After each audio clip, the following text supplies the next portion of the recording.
Muchas gracias, decía hace rato, muy buenas tardes a todos, todas por nuevamente estar aquí en este conversatorio sobre lo que hemos llamado el mundo Jamiri, pero hoy vamos a hablar sobre los Jamiris industriales, ¿no? Ayer hablamos del mundo Jamiri, que es una investigación que hicimos el año pasado. La que vamos a presentar hoy es la de este año y para mañana vamos a dejar un debate tal vez más teórico. Entonces, primero que nada, pues nuevamente agradecerles a todos su presencia en esta sala y por supuesto al Centro Cultural de España.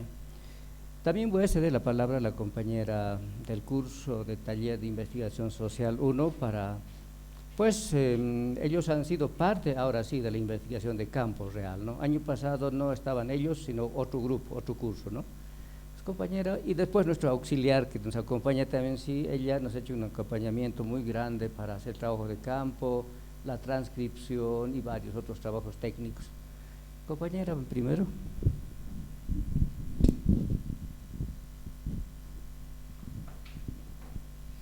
Muy buenas tardes, bueno, me presento, mi nombre es Roxana Torres, yo represento a la aula de primer año, turno tarde de la carrera Sociología, y bueno, sí es una investigación que hicimos con el licenciado y muy interesante. Ya con el transcurso de la exposición se va a notar la investigación. Bueno, voy a ceder al auxiliar. Bueno, igual buenas tardes, gracias al Centro Cultural por permitirnos expresar todo lo que hemos investigado y todos esos datos que son muy curiosos para presentar al público y difundirlos.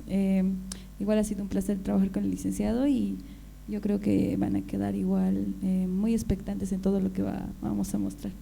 Gracias. Pues entonces, en principio, para empezar, vamos a ver bueno, no es un documental bien armado, nada, nosotros estamos aprendiendo estas cosas también, pero vamos a presentar una panorámica de lugares, imágenes, personajes, todo eso, ¿no? Dura 3 minutos y luego empezamos con el tema.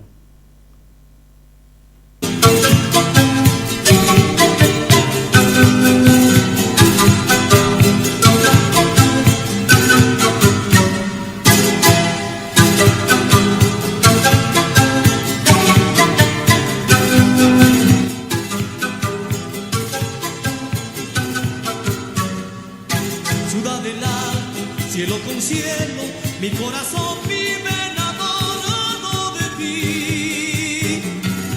Ciudad del alto, donde yo sueño tener mi vida junto a ti. Ciudad del alto, cielo con cielo, mi corazón vive enamorado de ti.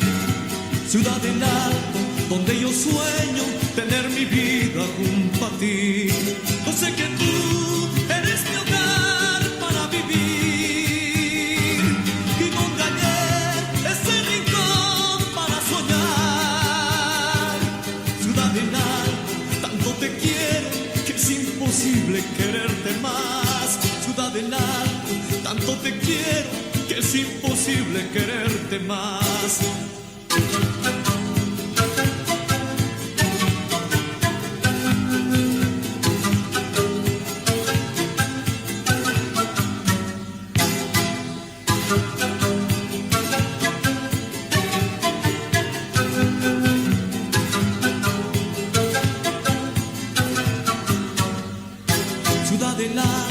Cielo con cielo, mi corazón vive enamorado de ti.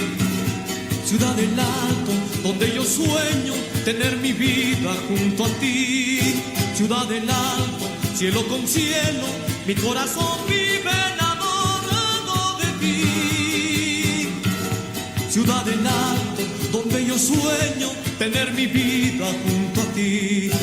Yo sé que tú eres mi hogar para vivir y donde hallé ese rincón para soñar.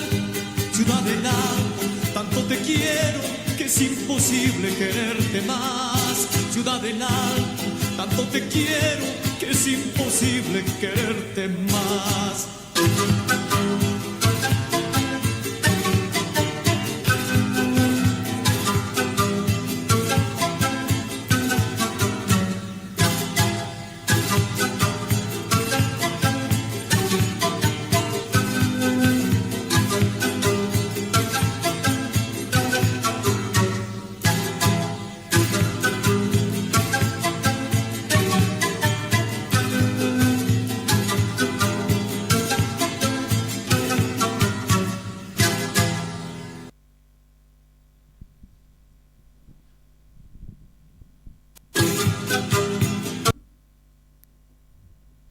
pues ese es bueno, la compañera Ivonne Toledo hizo esa realización para ambientar, ¿no?, la charla, y pues habrá muchos otros elementos seguramente que rescatar, pero el tiempo es así, corto.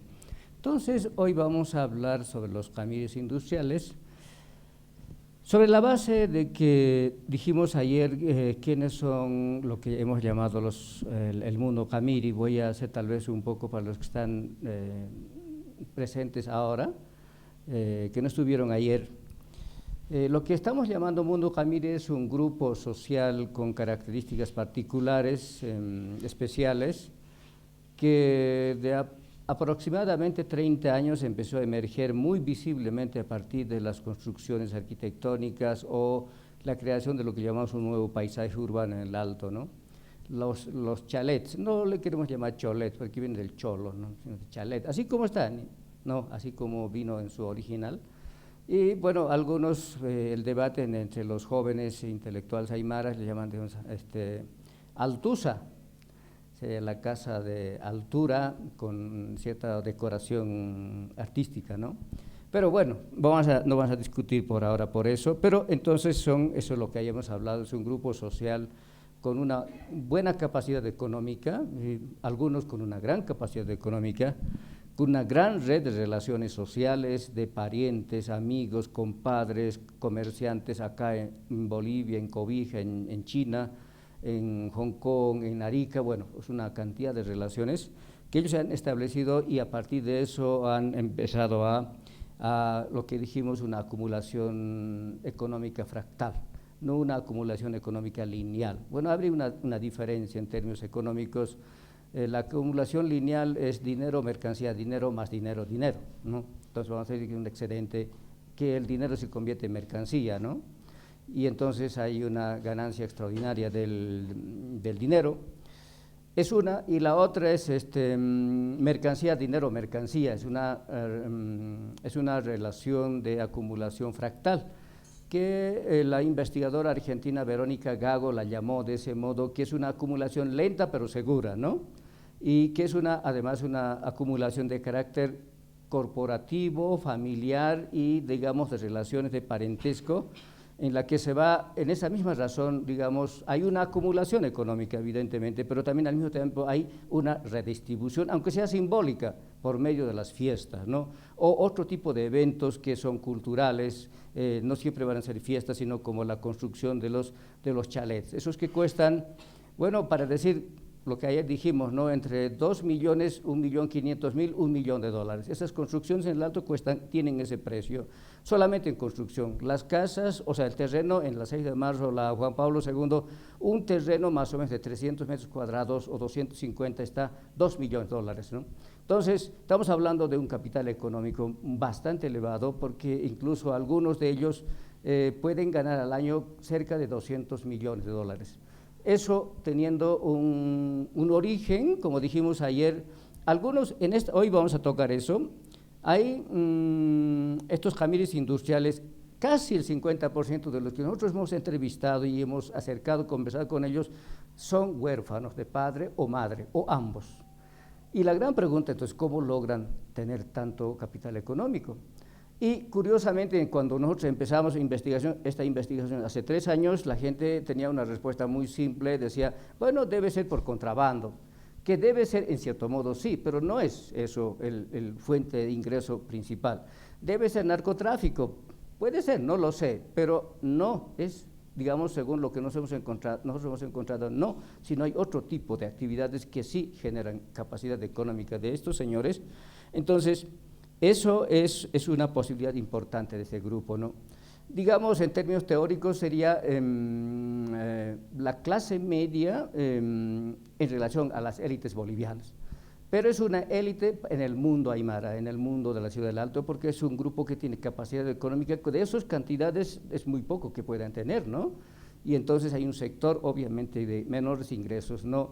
Y una cosa novedosa también es que vienen de la economía informal, no de la economía formal, vienen de la economía informal, es decir, han nacido y han hecho capital económico fuera del Estado, no con el Estado, no como la élite boliviana tradicional, con el Estado, con la corrupción, todo eso, ¿no? Han hecho acumulación económica fuera del Estado, y entonces el Estado incluso los han visto como especie de adversarios, ¿no? Y ellos también sienten que el Estado los perjudica, porque siempre están detrás de los impuestos, buena edificación, buena casa, entonces suponen el Estado, la alcaldía en este caso, digamos que tienen recursos económicos, ¿no? Y tienen un trámite en la Asamblea Plurinacional de una ley que les declare patrimonio cultural de la ciudad, ¿no?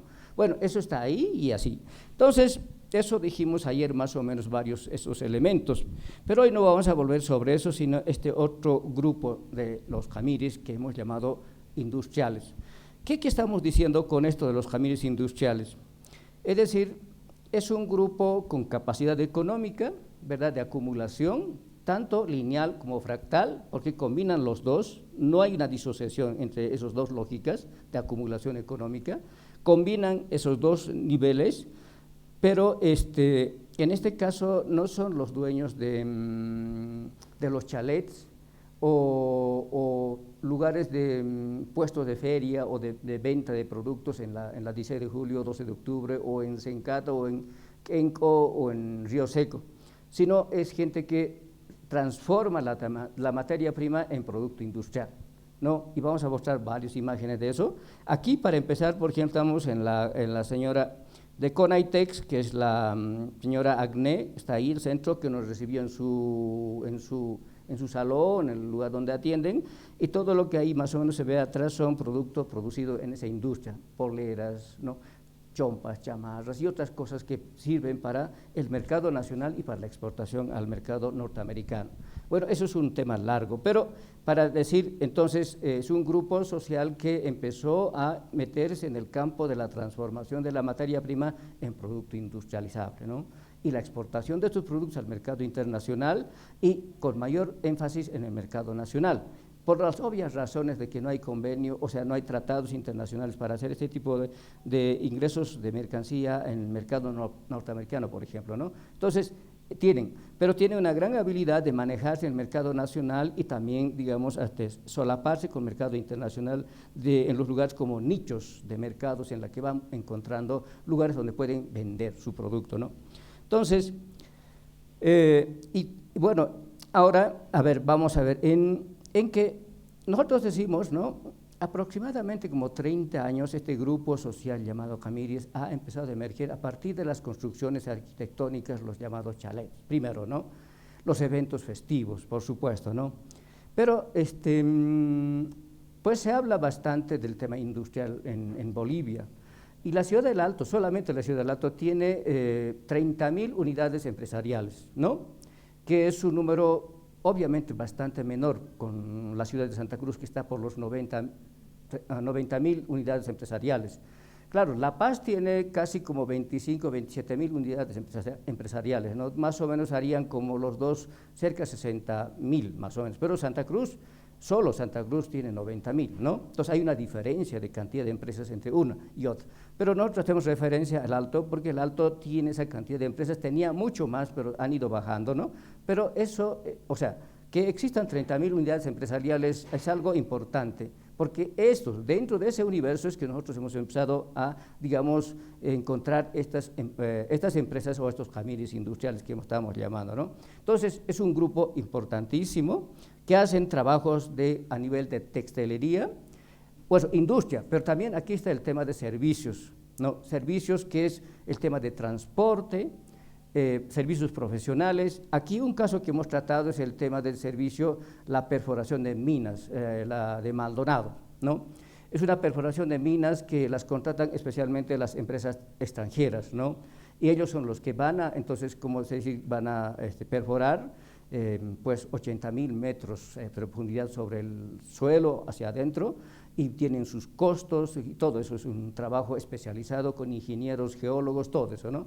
Entonces a nosotros nos ha parecido que hace 30 años emerge este grupo, pero claro, no es ahí como una línea de partida, porque hay otros estudios que nos sostienen que los llamados Jamiris existían hace mucho tiempo aquí en La Paz, ¿no? David Quispe hace un estudio sobre aquí por ¿cómo se llama?, por Pérez Velasco, todo este sector, y entonces lo que llaman los mañazos. Existían los camires desde mucho tiempo atrás, ¿no?, pero que eran invisibles por la forma colonial como la élite paceña ha ido viendo estos sectores como simplemente sectores populares marginales, ¿no?, que hacen fiestas, que hacen ese tipo de entradas folclóricas como el Gran Poder, y bueno, han sido entonces no visibles. Existían siempre estos grupos y estaban ahí. Y podemos retroceder un poco más, y cuando vamos a consultar, muchos autores nos hablan de las élites indígenas en la colonia, que eran realmente aquellos que hacían, por una parte, aquellos que eran descendientes de los incas, que tenían cierto tipo de privilegios. Otros eran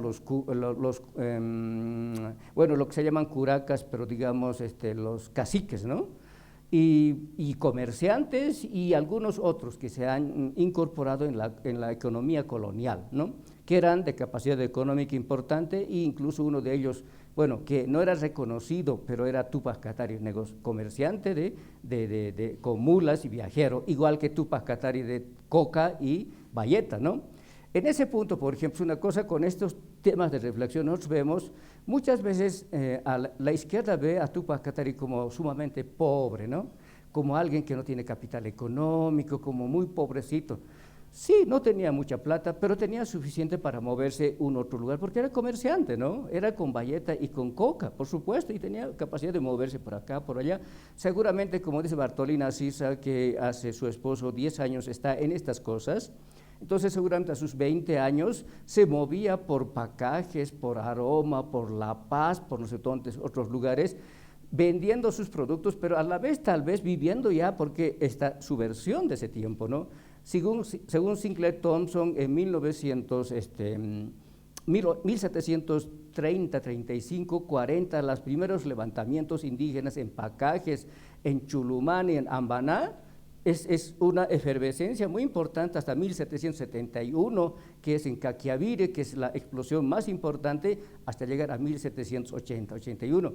Túpac Katari tuvo que haber estado en todo eso, metido, luego aparecer en marzo de 1781 en Ayoayo, ¿no? Bueno, es un comentario para verle con otro tono esta figura del Katari. Entonces, es interesante ver así. Entonces había élites que ven, o sea, camires que venían desde mucho tiempo atrás, pero ahora estamos hablando de ahora, del siglo XXI y hace 30 años, y este grupo emerge visiblemente a partir, reitero, de actividades culturales, folclóricas, chalets, eventos deportivos, porque FATIC, el equipo alteño FATIC es de los familia Choque, ¿no?, del F10, canal F10, esos son los que manejan ese equipo, que bueno, fracasó en llegar a la Liga Profesional del Fútbol Boliviano, pero están compitiendo en eso, ¿no? Y así es una cosa interesante que ahí están estos grupos emergiendo, ¿no?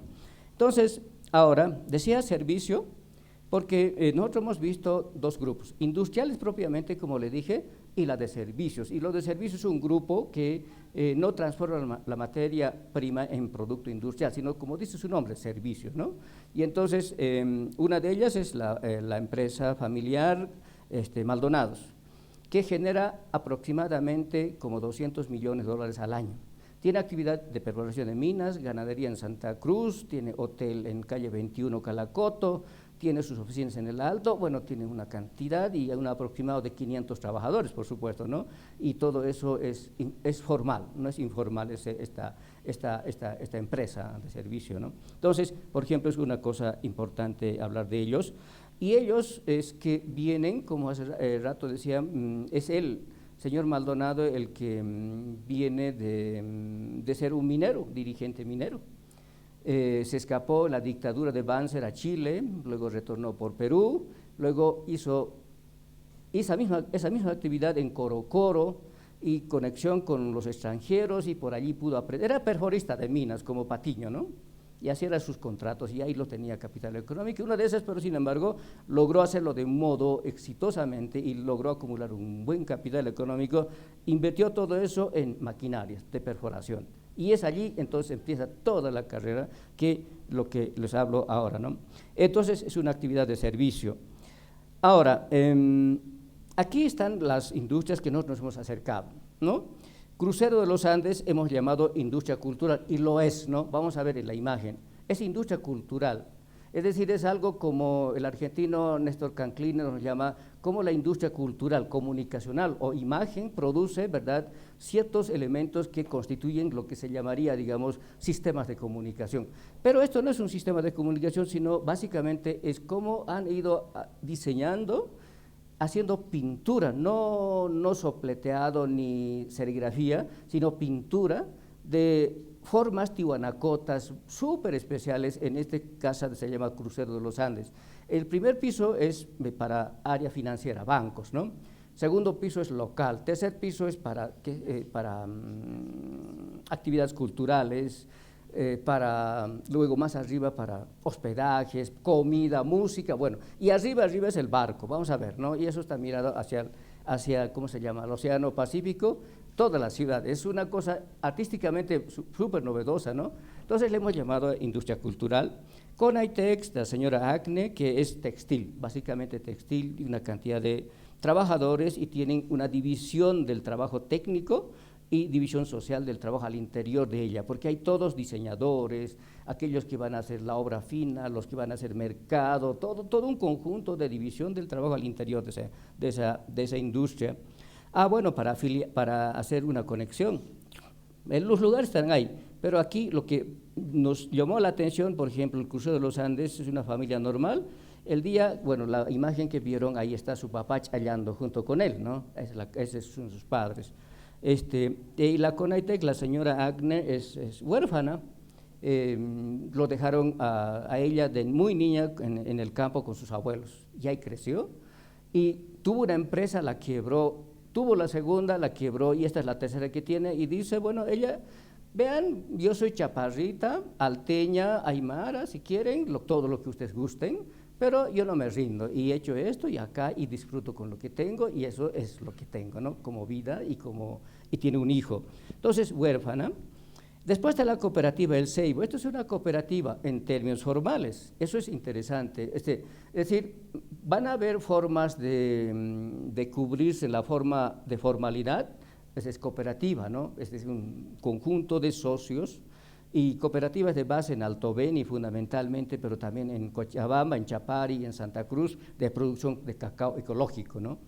Es cooperativa, pero funciona como una empresa realmente, no como una cooperativa, como una empresa realmente, ¿no? Pues que es la industrialización de chocolate, o sea, de cacao en chocolate y en sus distintos derivados y todo lo que eso implica, ¿no es cierto? Cartones, envíos, transporte, es un montón de cosas, ¿no?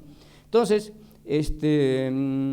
bueno, ellos, bueno, ¿cómo era? Eran gente que ha ido aquí del altiplano en los años 60, 70, hacia lo que es Alto Beni, que está al noreste de La Paz, que no es norte de La Paz exactamente, y ahí en kilómetro 73, que es un lugar, ese tipo bosque, no había caminos, nada de eso, empiezan a asociarse, organizarse y buscan y dicen, necesitamos una institución que nos cobije, bueno, primero para recolectar la carga en cacao, ¿no?, y plátanos y otro tipo de productos tropicales. Y entonces empiezan a fundar la cooperativa El Ceibo, ¿no?, unos cuantos. Sí, y eso es una cosa, una larga historia, y empiezan entonces luego la cooperación internacional, que viene con ayuda de técnica, es decir, de cómo se cultiva el cacao, con todo el manejo que es lo que se llama la hierba, el kudzu, y todo un conjunto de detalles técnicos, agronómicos, que ellos empiezan a manejar. Es una de esas, ¿no? Está la familia Oscorix, una industria de maderas, básicamente de maderas.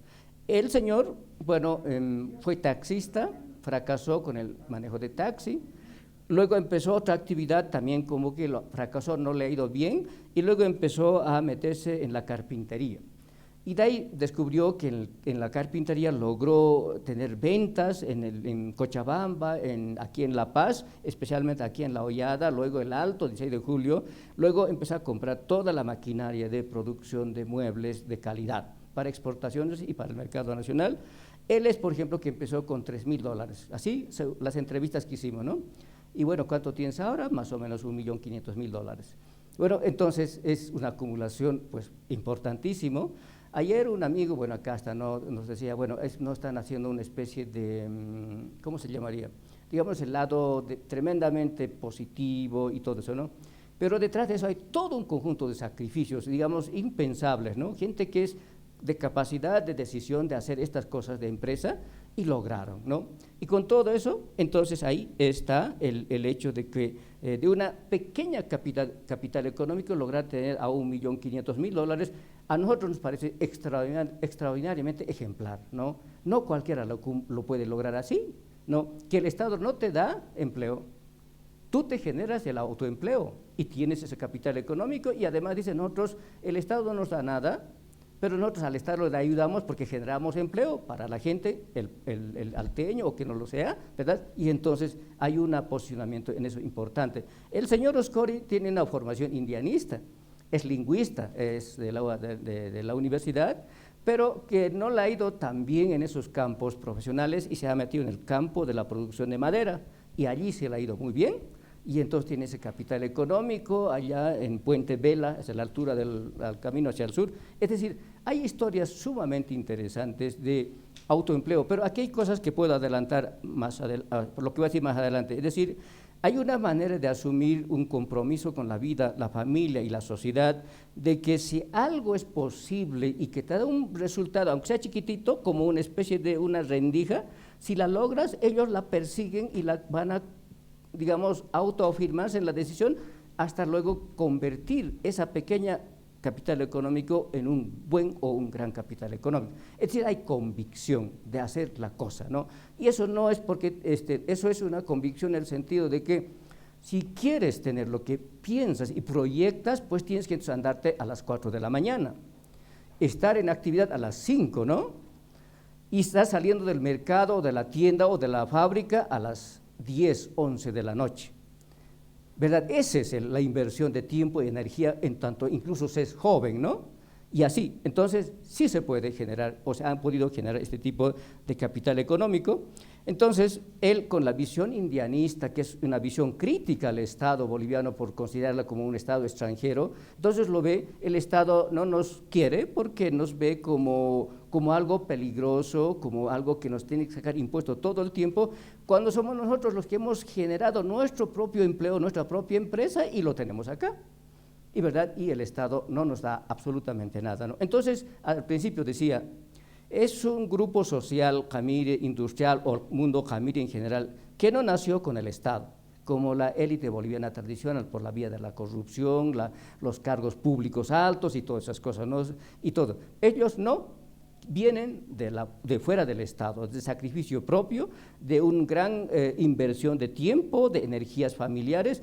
Tal vez lo que es interesante en esto es que es una especie de capital social, es que tengan un conjunto de redes de relaciones de parientes, primos, sobrinos, tíos, paisanajes, en las que se establece una empresa en principio familiar, ¿no? Luego se va extendiendo a otros niveles y luego las relaciones con comerciantes o industriales chinos allá, ya sean por amistades, ya porque son compadres, porque sus hijos se casaron, o un conjunto de relaciones extraordinariamente importantísimo, ¿no? Entonces, en esa relación de la familia Oscori ha logrado, digamos, acumulación económica importante, yo diría de manera fractal, porque bueno, él ya no es tan joven, ya es bastante mayor, pero tampoco es tan viejo. Entonces, de una familia, digamos, bastante normal, pero es migrante del área rural. Otro, de Perforaciones Maldonado, que hablaba hace rato, creo que ya dije bastante cosa, él es el que tiene esta historia personal, huérfano, pero que así ha corrido en Dakar, sus autos están ahí, ¿verdad?, con el tema del Dakar, y es una cosa igualmente turístico interesante, pero es posiblemente el grupo empresarial de servicio a la que nosotros hemos encontrado con mayor capacidad económica, ¿no? Porque tiene, como dije hace rato, muchos lugares donde pueden hacer sus negocios, propiedades, están entrando al campo financiero, están siendo, ¿cómo se llama?, socios de los bancos, del Banco Nacional de Bolivia, ¿no? Y eso es una inversión financiera, es decir, no están ya solamente en el campo del comercio por una parte, como lo hacían antes, ahora en la industria están entrando al campo financiero propiamente, ¿no?, de los bancos. son accionistas de los bancos, seguramente no en gran porcentaje, pero un porcentaje importante de los bancos, ¿no?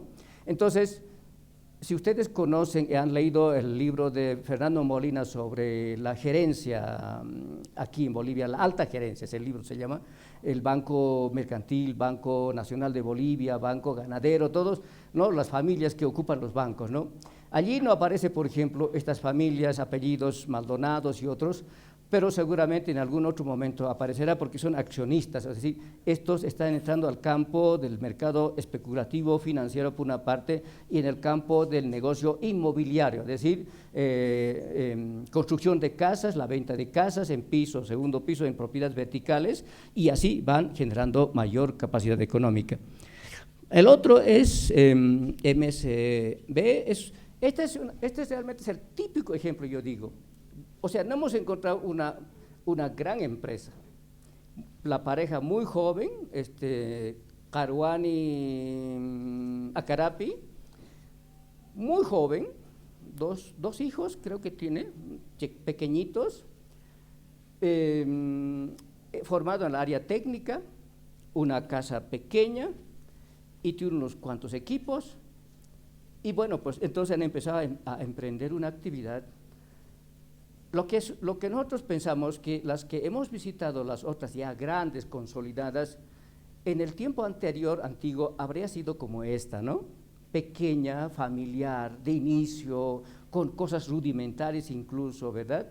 Pero que tienen éxito porque ya tienen demandas del mercado peruano, del mercado nacional, en temas de puertas especiales, adornos, seguridad y bueno, un montón de cosas que hacen en metalurgia, ¿no? Entonces, yo digo, es un típico ejemplo de cómo nosotros nos imaginamos que habrían sido las empresas ya consolidadas, como le dije, de aquellas nuevas, de una juventud, una pareja joven con un gran interés de éxito, de triunfo. Están seguros ellos de que un día van a ser grandes.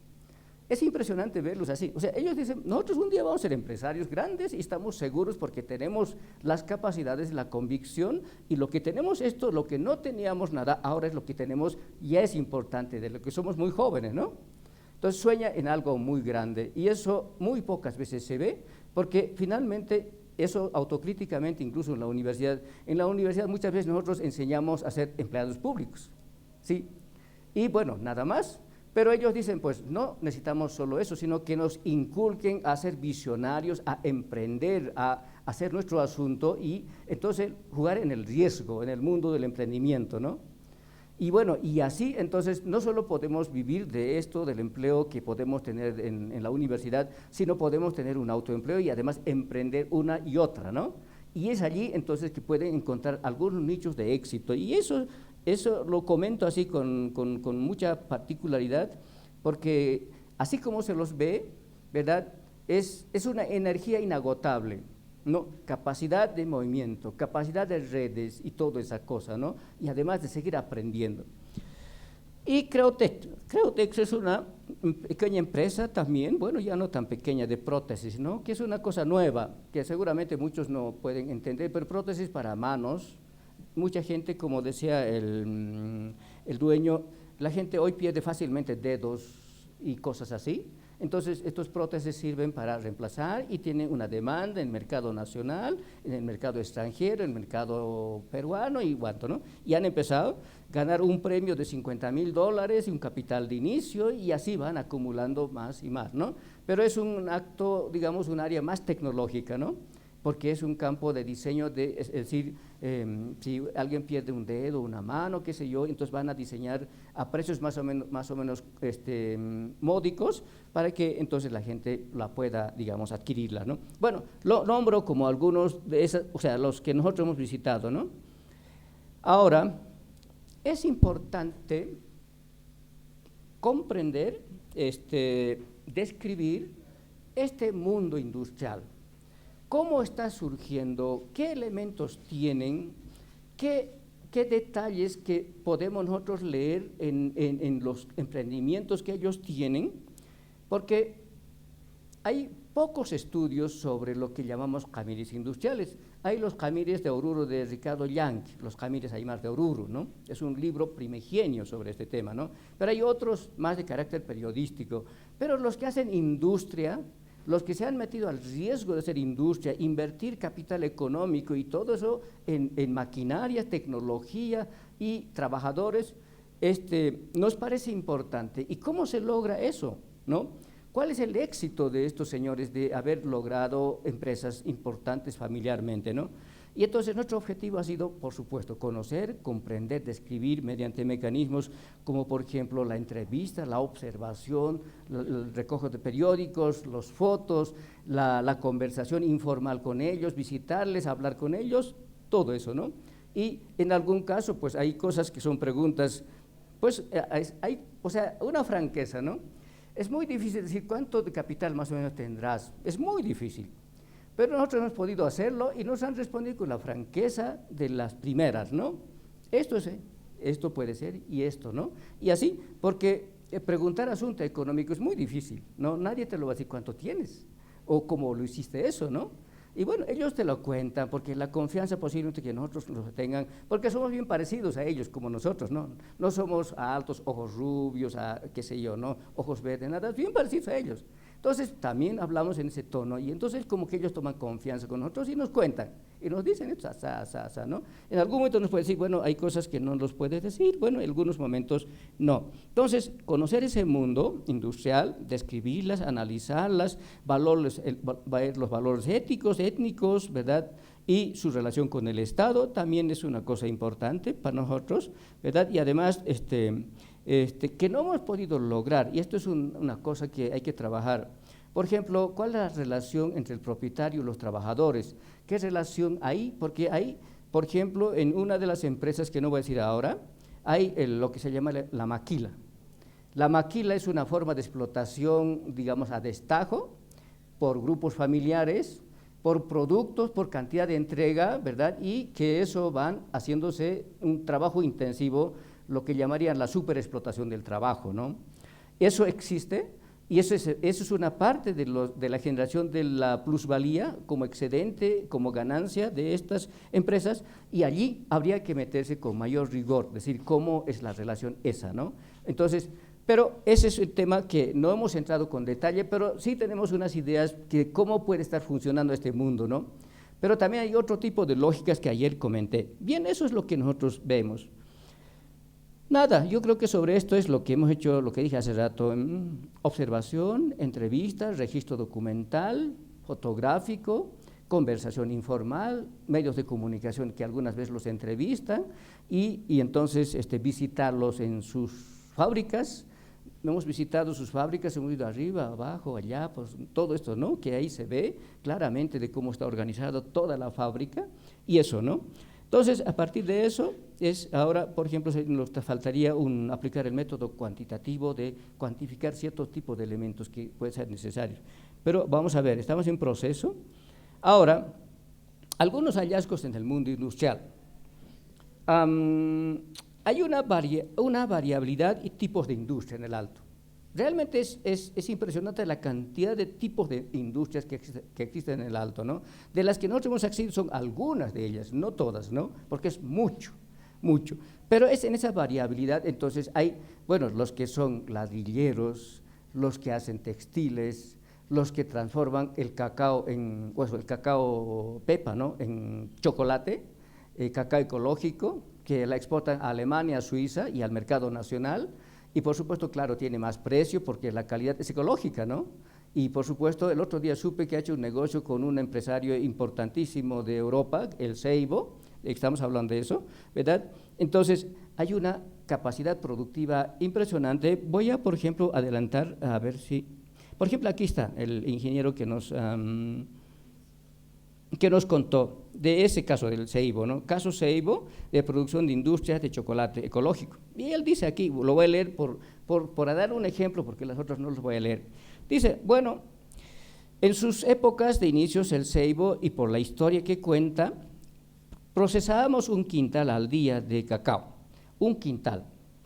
Ahora lo que nosotros hacemos es 4 o 5 quintales hora. ¿sí? La diferencia es grande, ¿no? Y luego dice, y continúa, lo que significa que básicamente casi 5 veces o 6, 7 veces más de lo que habíamos iniciado anteriormente. Es decir, lo que producían poquito, ahora producen por una cantidad triple, doble de lo que producían en cacao, ¿no?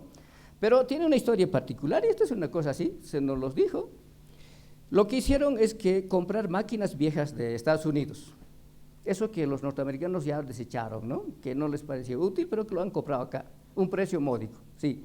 Eso lo han hecho trabajar y eso les fue como capital de inicio para la industria de chocolate, y luego ahora ya tienen, digamos, equipos de punta, ¿sí? Y entonces es una experiencia de forma cooperativa, pero que el éxito evidentemente es amplio y grande, y su edificio principal está en La Ceja, ¿no? Pero no solo es eso, está en Sapecho, en Alto Beni, está en Viacha, tiene sedes en Cochabamba, en Santa Cruz y todo eso.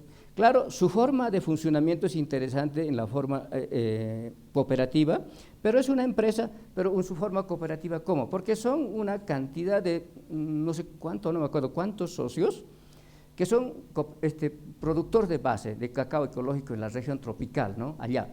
Y ahí procesan y lo traen acá y aquí lo industrializan, y entonces y luego de acá lo distribuyen a distintos lugares del país y a Alemania, o donde tienen contratos exclusivos, ¿no? Entonces, es un caso especialmente interesante, y esto es una variabilidad de industrias que decimos, o tipos de industrias, que como la textilería, que es otro campo importante de producción de ropa o poleras y marcas y diseños. Bueno, aquí para nosotros es una novedad, es decir, nos han enseñado que uno puede tener su propia marca, ¿no? Como los ¿cómo se llama? Los chinos. Los chinos crean su propia marca familiar, ¿sí? No las marcas tradicionales, las famosas, y tú puedes vender tu propia marca, y en esa marca entonces puedes hacer todo, abrir tu propia marca del mercado. Y entonces, muy flexible en eso de la producción de marcas, ¿sí? Entonces puedes diseñar tu propia marca, ahí unas cosas muy simples, y entonces puedes vender tu propia imagen en mercado de Facebook o otro tipo de tiendas virtuales, ¿no? Tiendas virtuales, y los pedidos, y así lo vas a, digamos, responder y todo eso. Ese es un mundo súper inteligente, distinto a lo que hemos conocido mercados físicos, ¿no? Compro el objeto y cuánto cuesta, ¿no? Aquí hay mercados virtuales, mercados en Facebook y otro tipo de redes en la que puedes ofrecer tus productos y la puedes comprar por QR o ese tipo de intercambios, ¿no? Es un mundo distinto ya, ¿no? Ya es. Entonces, Verónica Gago, como digo, esta investigadora argentina, hace un trabajo de ese tipo, pero también está Nico Tassi, que es un libro que presentaron hace poco en la UMSA, en la que cómo estas marcas, corporaciones familiares, alianzas intercontinentales entre los aymaras, salteños y los coreanos o los chinos, esta relación de juego con los mercados, es una cosa así, que se va jugando y van burlándose de la forma del Estado, porque el Estado es informal, como dije ayer, ¿no? Hay muchos resquicios en el Estado, y ellos saben jugársela muy bien con esos resquicios. Hay ratos aparecen como formales, hay ratos aparecen como informales, pero al final de cuentas es una relación de mercado que van generando cada vez más grande, ¿no? Entonces, eso es un tipo. Y después, en esto también encontramos historia de éxito empresarial, que creo que les adelanté mucho hace rato ya, porque hay gente que de pronto, con poco capital económico, ¿verdad?, han logrado tener mucho capital económico, o lo están acumulando gran capital económico, ¿no?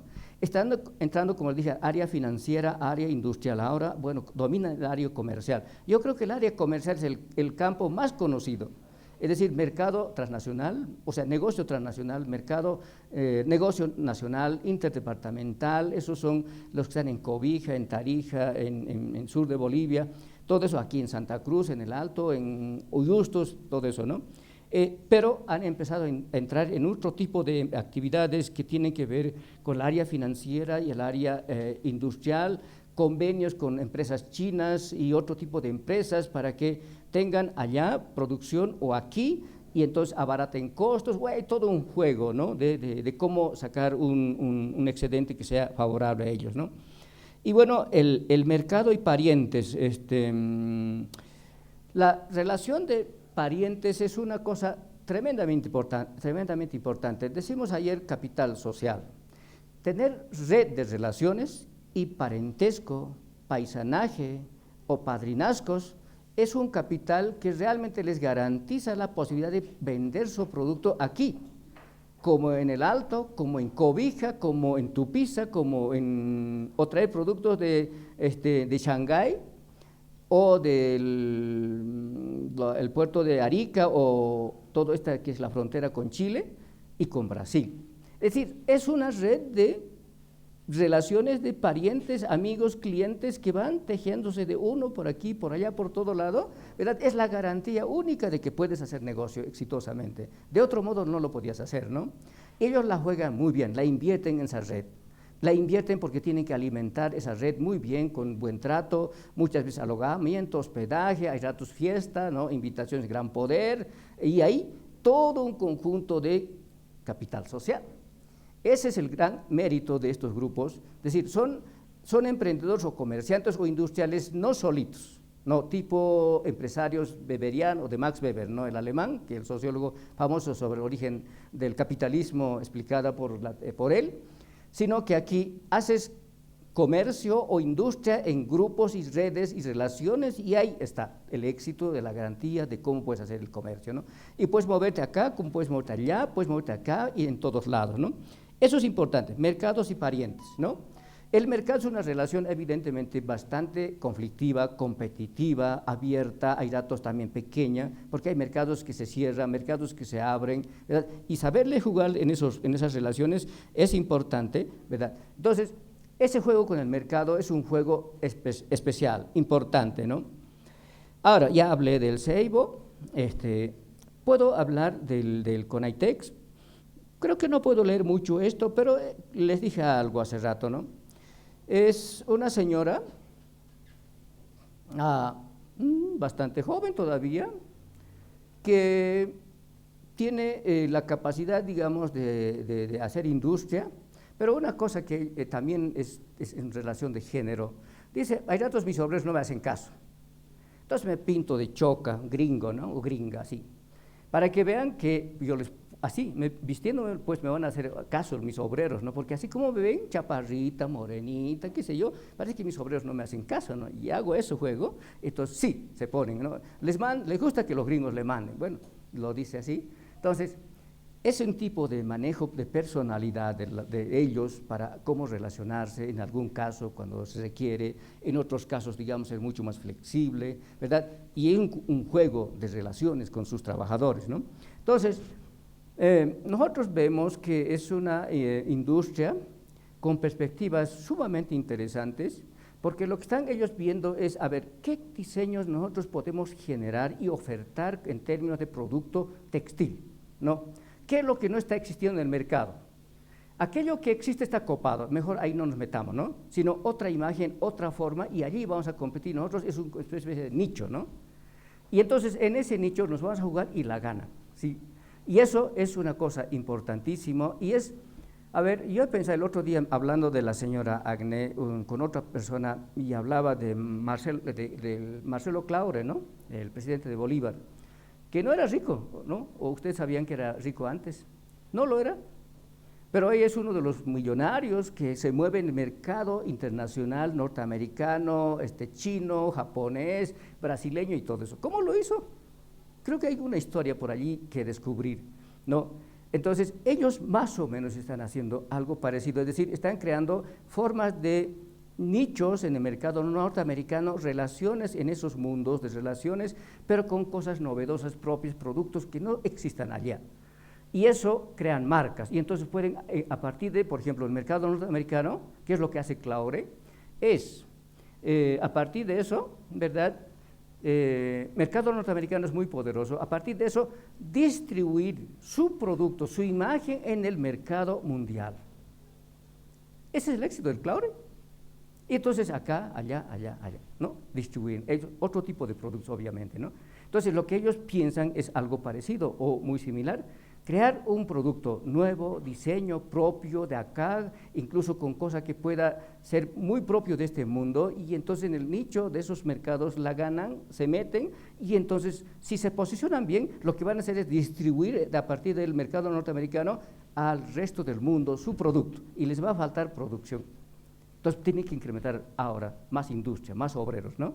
Y así. Entonces es una manera totalmente distinta a las industrias tradicionales, ¿no?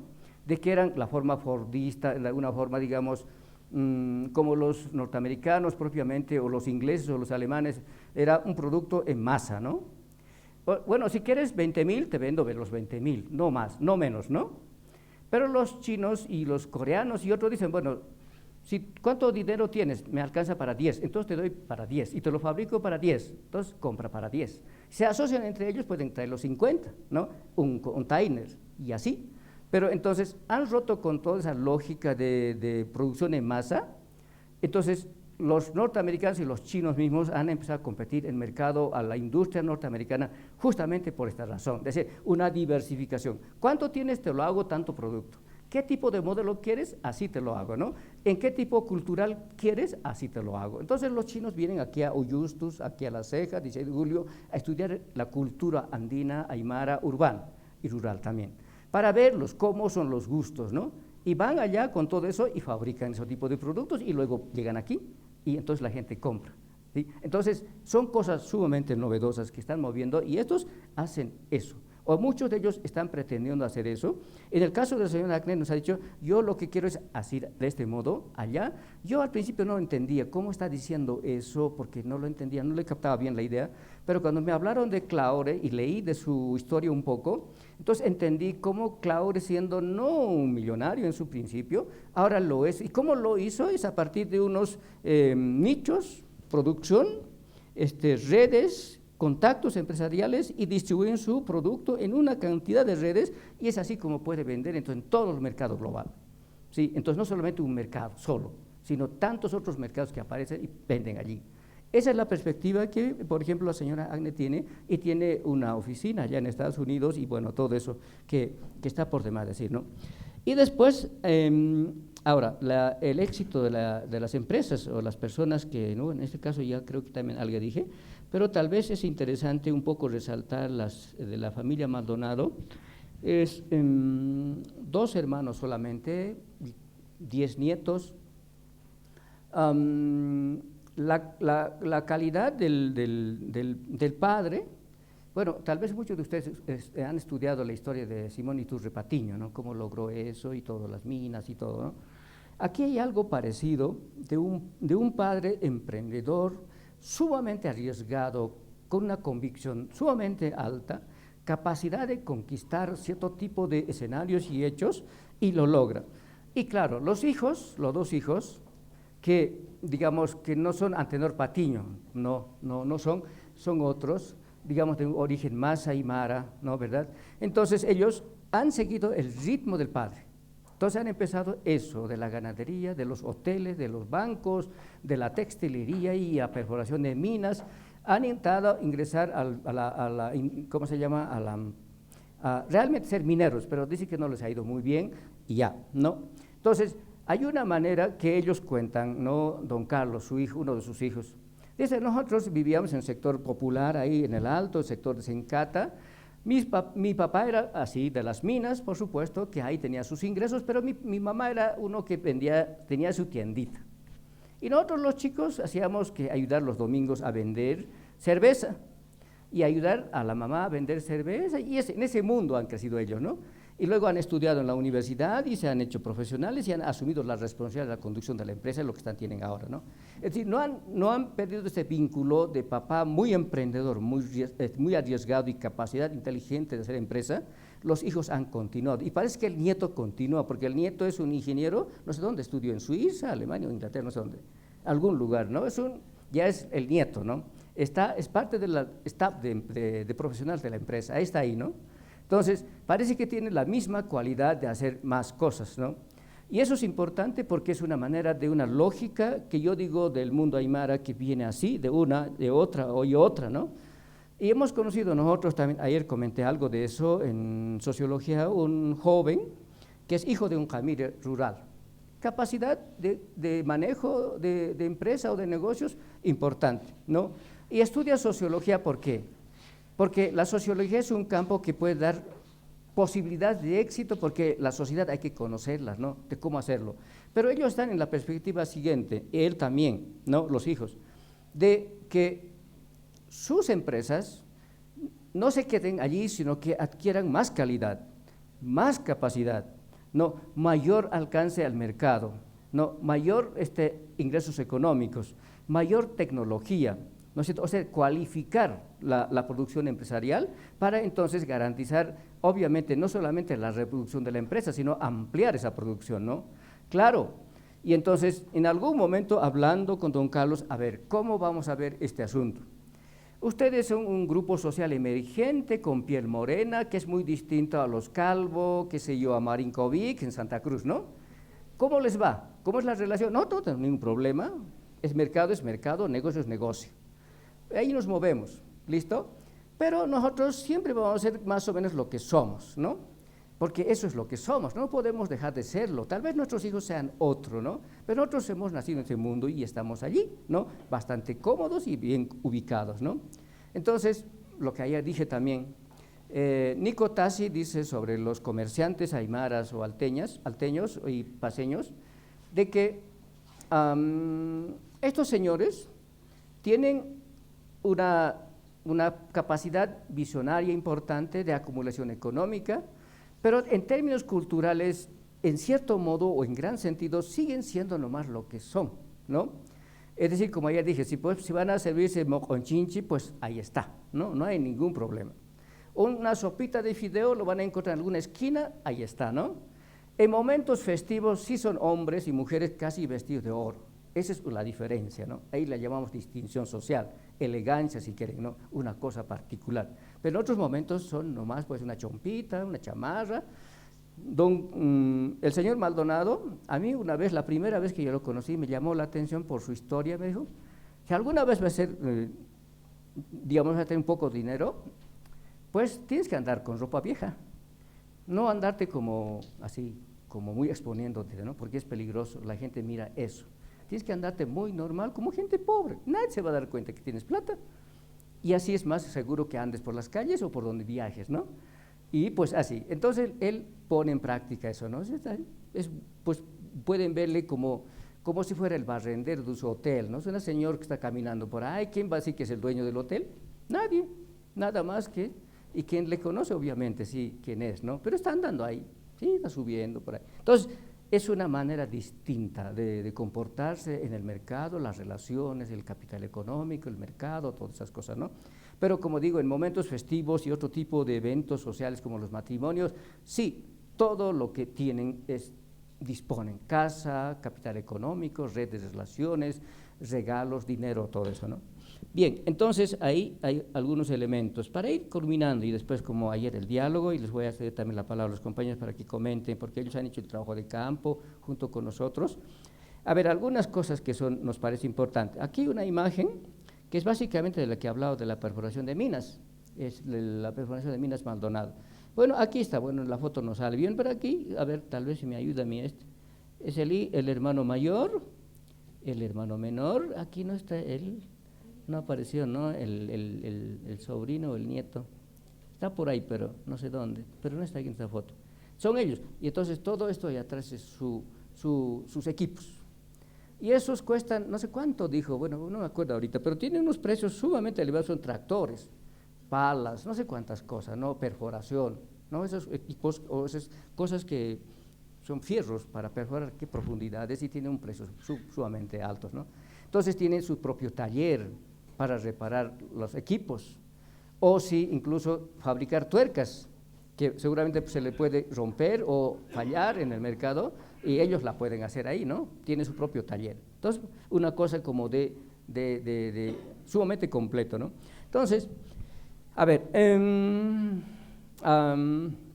es un mundo diferente en sus actividades sociales y sentidos de lo social, y que han creado, por supuesto, un nuevo paisaje urbano en la ciudad del Alto a través de los chalets, las nuevas edificaciones, el tipo de ciudad, la imagen que proyectan y todo eso, ¿no?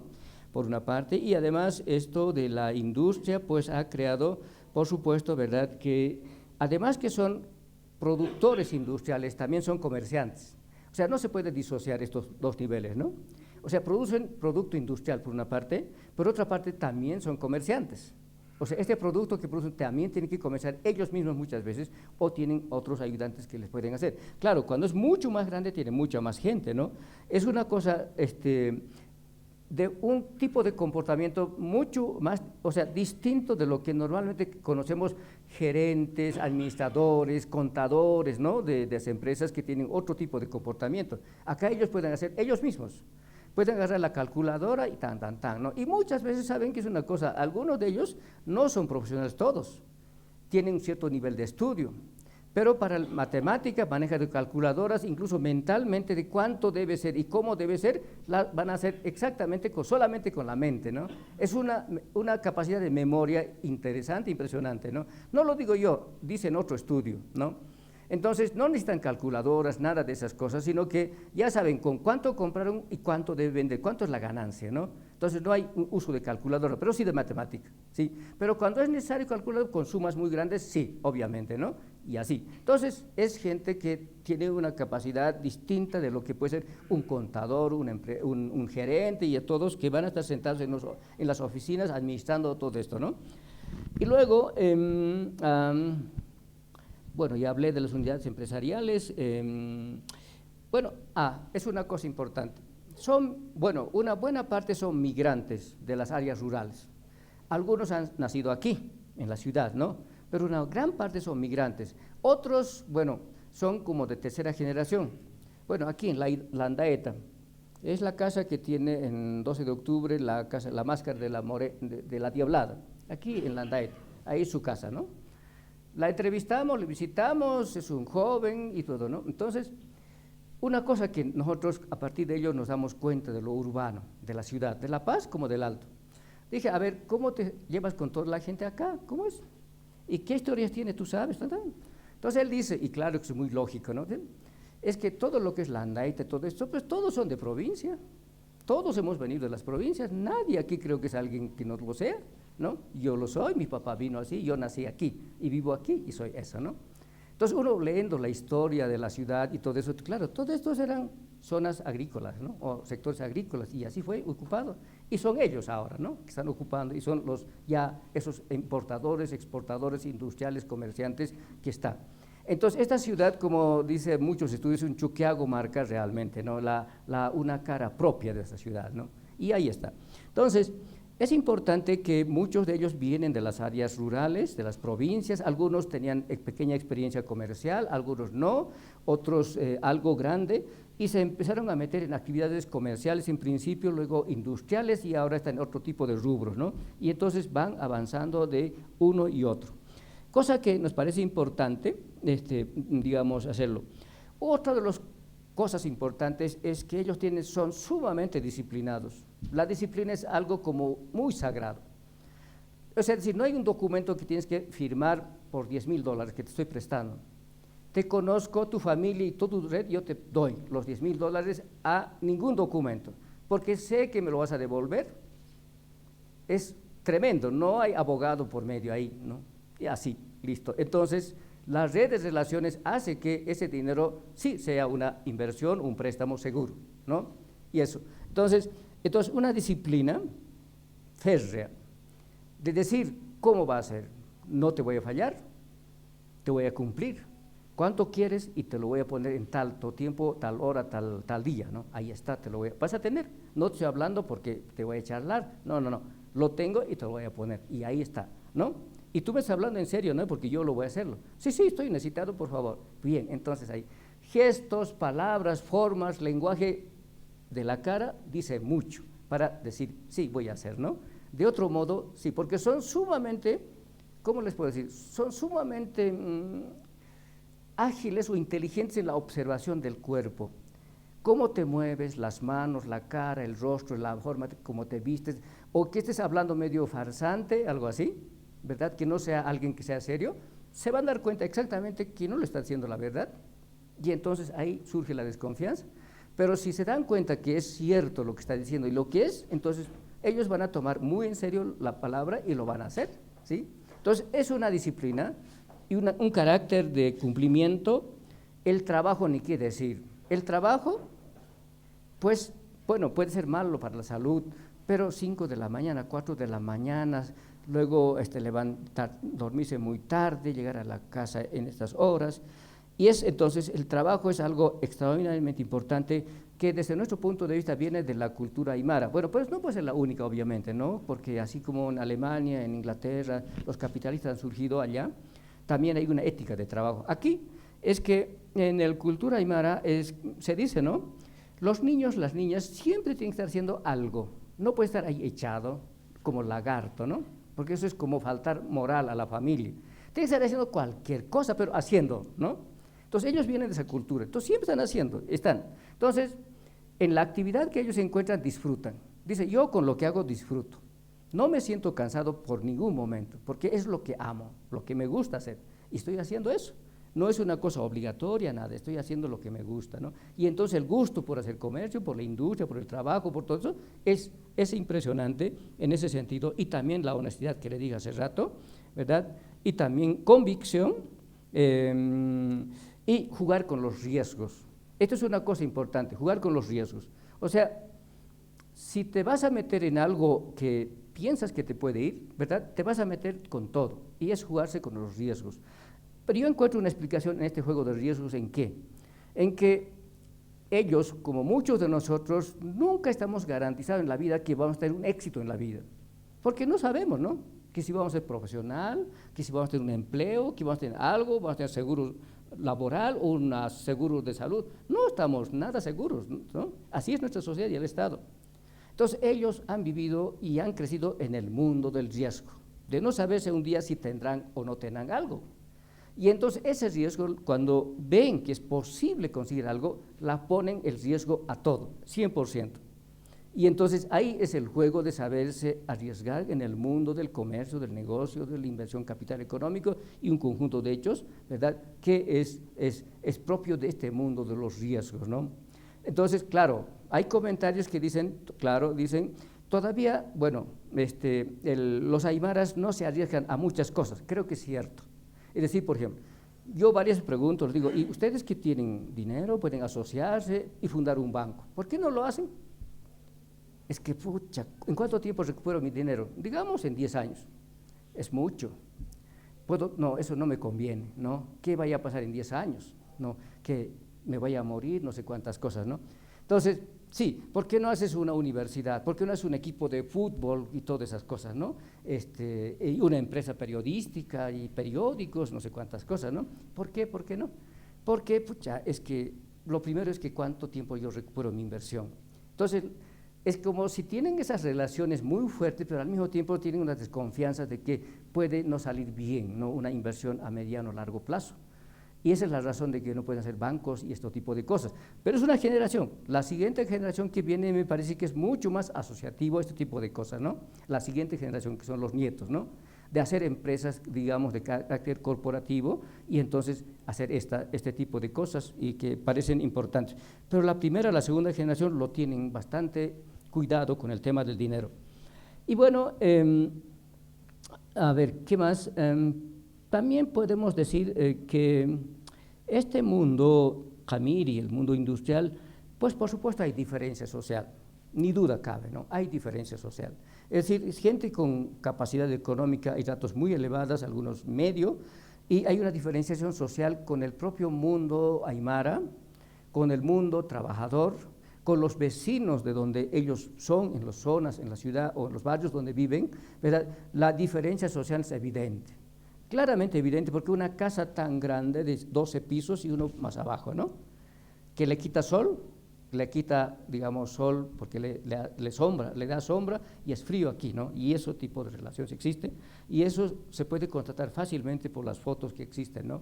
Entonces, hay diferenciación social por capacidad económica, por la manera como ellos piensan, de cómo ellos tienen y de cómo se diferencian, aunque no se llevan mal con sus vecinos. Los vecinos, por ejemplo, el Crucero del Ande, dicen, bueno, este edificio es una cosa bonita y que aquí es turístico y la gente viene aquí. Y que yo tengo mi tienda allá, pues viene la gente y me compra refresco, agua, lo que sea, ¿no? Y ahí yo vendo, ¿no? Es uno más, una oportunidad de vender, ¿no?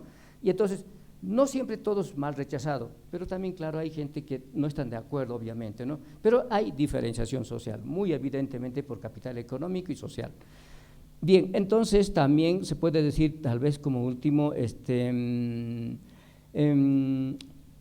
sí, no hemos hecho un trabajo todavía exhaustivo de cómo es la generación, digamos, en términos de lo que al principio comenté, digamos, de una generación de plusvalía relativa o absoluta, ¿no? La plusvalía absoluta es el aumento de la jornada laboral, ¿no? Digamos, de 8, 10, 12 horas. La relativa es cuando tienes mayor tecnología, industria, mayor intensidad de trabajo y mayor productividad, ¿no? Y puedes bajar los precios para vender más producto en cantidades en el mercado, ¿no? Y entonces puedes tener una excedente más de lo que tienes por la forma de la plusvalía absoluta. Y creo que aquí no hemos entrado con detalle porque ahí hay que trabajar asuntos financieros, asuntos económicos, ingresos y todo eso para tener cabal información de esto, ¿no? Pero yo creo que también incluso no es posible lograr de ellos mismos estos datos, sino que tienes que ir del Ministerio de Economía, Planificación, IPSE, qué sé yo, la alcaldía y todas sus instituciones que manejan estos campos, ¿no? Para tener información de ellos y pensamos pues al año o cuando se vea, digamos, trabajar con estas instituciones y entonces empezar a calcular el tipo de ganancia y todas esas cosas, ¿no? De cómo están haciendo todo ello, ¿no? Entonces, y tampoco hemos entrado con una claridad y contundencia de las maneras y formas de explotación. Lo que sí, como hace rato dije, ¿no? Hay una forma de maquila, sí. Es la forma de explotación a la familia por productos y entregar por cantidades a la empresa y así, ¿no? Ahora, pero eso tiene una variabilidad. Cuando hay más demanda de productos es cuanto más maquilas pueden existir y por tanto más movimiento de mano de obra familiar. Pero cuando no hay demanda, pocas maquilas, lo necesario, ¿no? Para mantener. Entonces no es una relación, digamos, constante, sino hay una variabilidad de cuánto más demanda, cuánto menos demanda, ¿no? Y entonces cuanto más demanda, entonces la empresa más maquila y hay más explotación y más generación de plusvalía, evidentemente, ¿no? Pero cuando no hay demanda, baja la cantidad y produce lo necesario, lo que hay por demanda, ¿verdad? Eso. Entonces allí creo que hay un factor que limita, ¿no? Es decir, eso hay que preguntar a ellos claramente. Si ellos pueden producir en cantidades, como dije hace rato, y pueden producir en el mercado y ofertar todos estos productos y ganarse el mercado, ¿cómo les iría? Parece que ellos hacen lo que el mercado pide, ¿no? Y producen para ese mercado que pide y no más, ¿no? Porque seguramente puede ser como un stock que puede luego no salir ahí, ¿no? Entonces hay una manera que tal vez no estén dando un siguiente paso de, digamos, ser más agresivos y poner el mercado producción novedosa y que puedan competir con otro tipo de productos y a partir de eso ganarse un mercado realmente dicho y hecho, ¿no? Y por tanto podría ser mucho más competitivo. Pero bueno, es una hipótesis esta que estoy diciendo, ¿no? Puede que no lo sea así. Bien, no sé, pero a ver, aquí lo voy a poner esto, ahí está el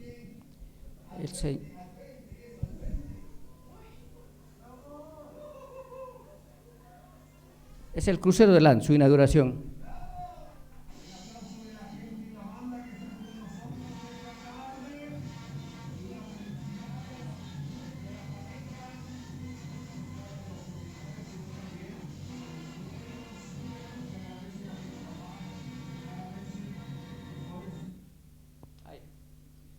Está ahí su padre, su madre, los dos últimos que la han abrazado.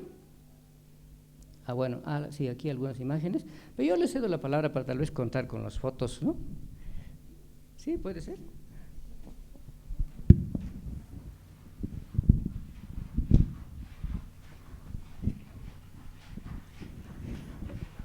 Bueno, voy a hacerlo rápido. Voy a tratar de compartir lo que nosotros hemos vivido en el trabajo de campo.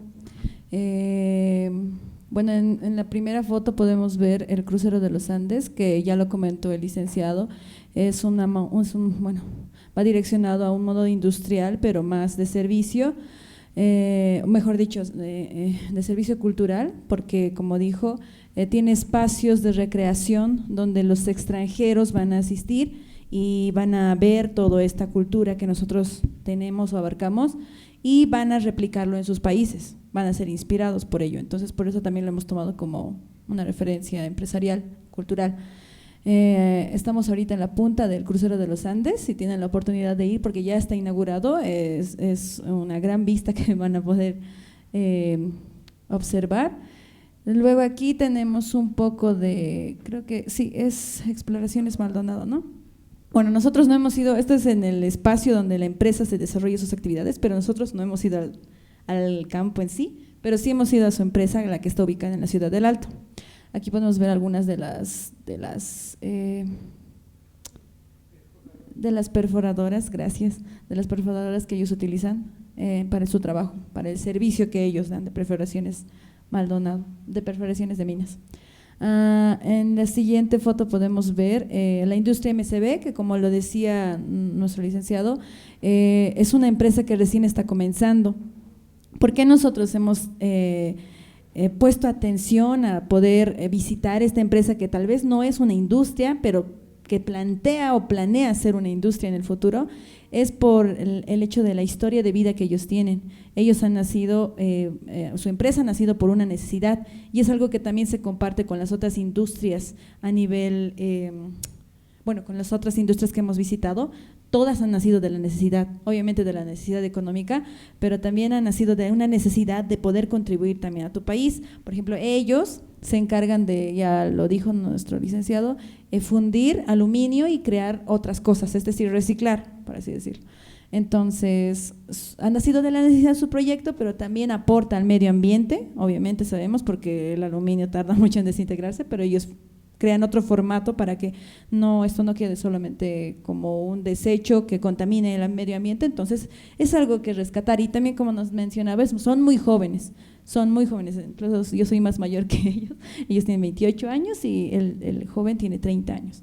Entonces me parece interesante cómo ellos han arriesgado. Esto ha empezado, por si acaso, en la pandemia, ni siquiera ha empezado en un momento donde todo está estable económicamente.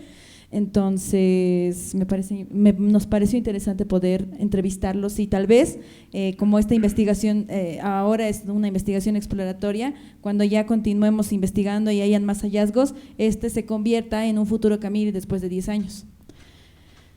Aquí podemos ver una de las maquinarias de la empresa Coneitex, de la hermana Irma Agne.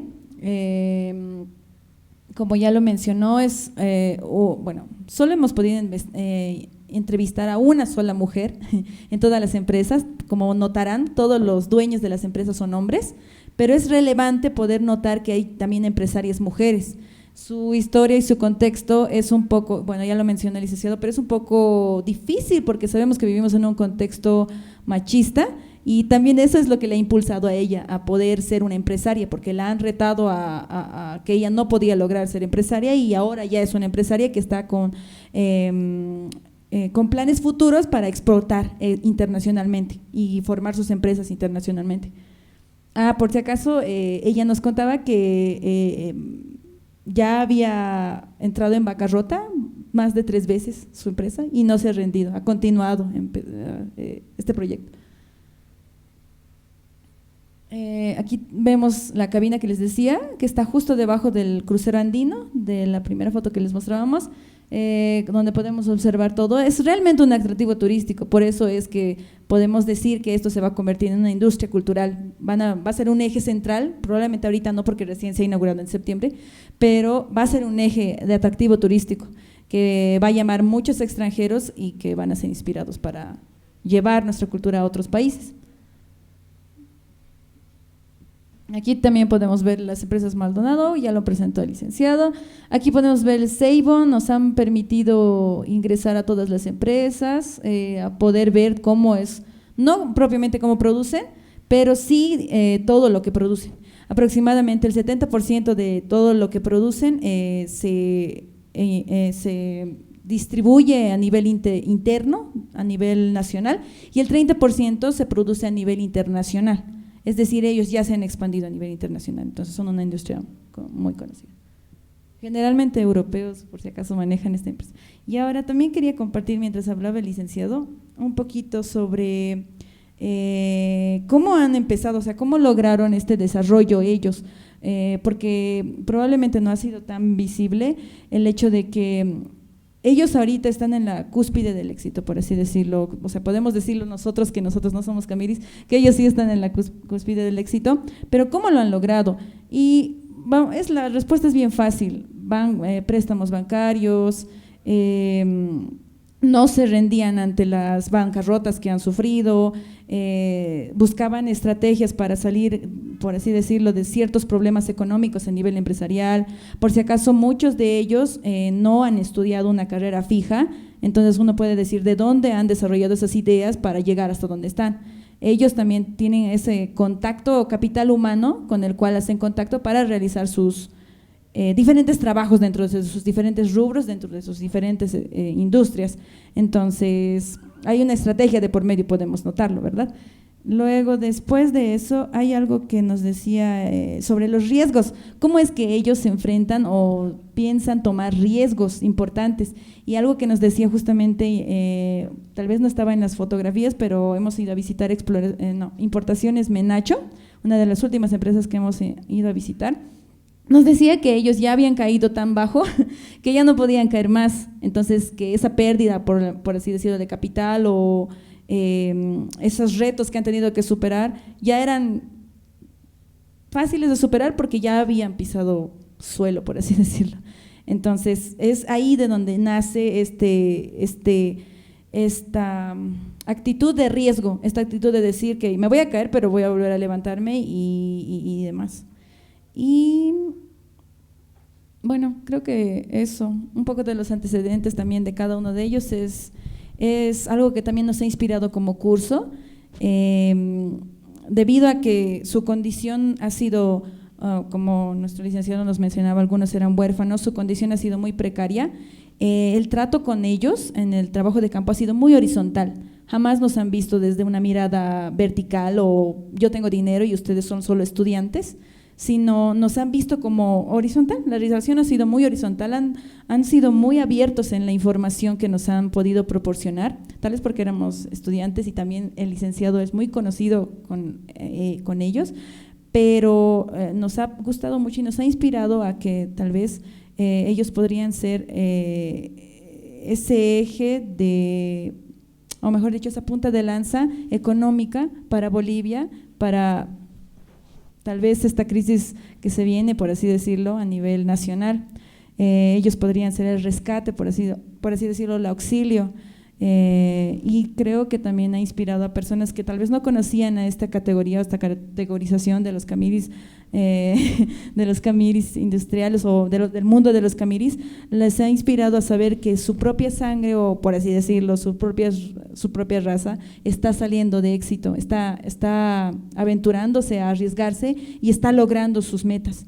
Entonces creo que ha inspirado mucho a nuestro curso y creo que ha sido también muy inspirador para mí en mi primera investigación, así que eso podría aportar. Gracias. Bueno, buenas noches. Sí, ha sido, como la compañera dice, es inspirador más que todo, una experiencia inolvidable, puedo decirlo. Prácticamente las empresas nos han recibido de muy buena forma, de muy buena manera. Prácticamente a mí me ha inspirado a incluso hacer una investigación, como dijo, ¿qué tipo de estrategias han utilizado para poder llegar hasta donde han llegado hasta el momento, a ser empresarios más que todo. Lo que más me ha inspirado ha sido la empresaria, la propietaria del Conaitex, Idmagne. Prácticamente es una persona muy amable, nos ha dado bastantes consejos, cómo podemos llegar hasta donde ella está, experiencias. Bueno, a mí me llama mucho la atención las estrategias que han utilizado y eso es lo que hasta el momento seguimos todavía estudiando, seguimos explorando con referente a eso. Bueno, eso es lo que yo podría aportar. Gracias. Y muchas gracias. Bueno, pues como ayer, preguntas, debate, abierto la sala.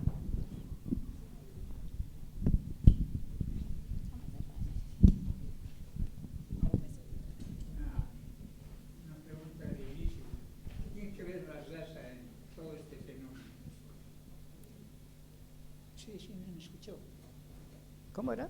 ¿Qué tiene que ver la raza en todo este fenómeno de los caminos? Porque repetidamente se viene insistiendo en que la raza, que la aymara, y todos somos seres humanos con inteligencia suficiente para hacer lo bueno y lo malo también. Sí, resaltamos, resaltamos lo aymara, no como raza, como cultura, como lengua, como historia. Resaltamos porque no hay pocos estudios sobre este mundo, sobre el tema empresarial, industrial. No hay, no hay. Entonces, es importante conocer esta, como puede haber otros tantos estudios para otros grupos sociales, ¿no? Hay muchos estudios para otro tipo de grupos empresariales, hay libros enteros, pero para este sector no hay. Entonces, nos parece importante saber, ¿no ve?, de cómo hacen capital económico, cómo hacen industria, cuáles son sus valores, cómo emprendieron, cuáles son sus historias personales, de dónde vienen, qué piensan de la ciudad, cuáles son, cómo explotan también, ¿no? Entonces, por esa es la razón, no porque tenga que ser digamos, el centro del argumento, digamos que son los mejores ni nada, ¿no? Simplemente porque no hay estudios sobre ellos y saber sobre ellos nos parece interesante, por eso, ¿no?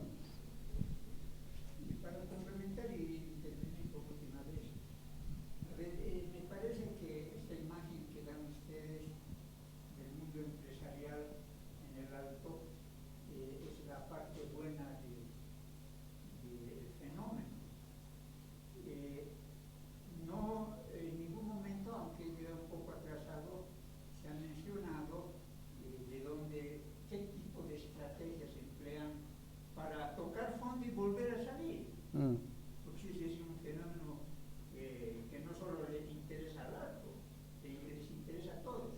Entonces, seguramente tú has tenido acceso a estudios de la Fundación Obermayr, donde se han hecho investigaciones serias, porque era un grupo profesional serio, y es todavía, me parece que sigue funcionando la Fundación Obermayr, y han determinado en sus informes de que la mayoría de este fenómeno de crecimiento,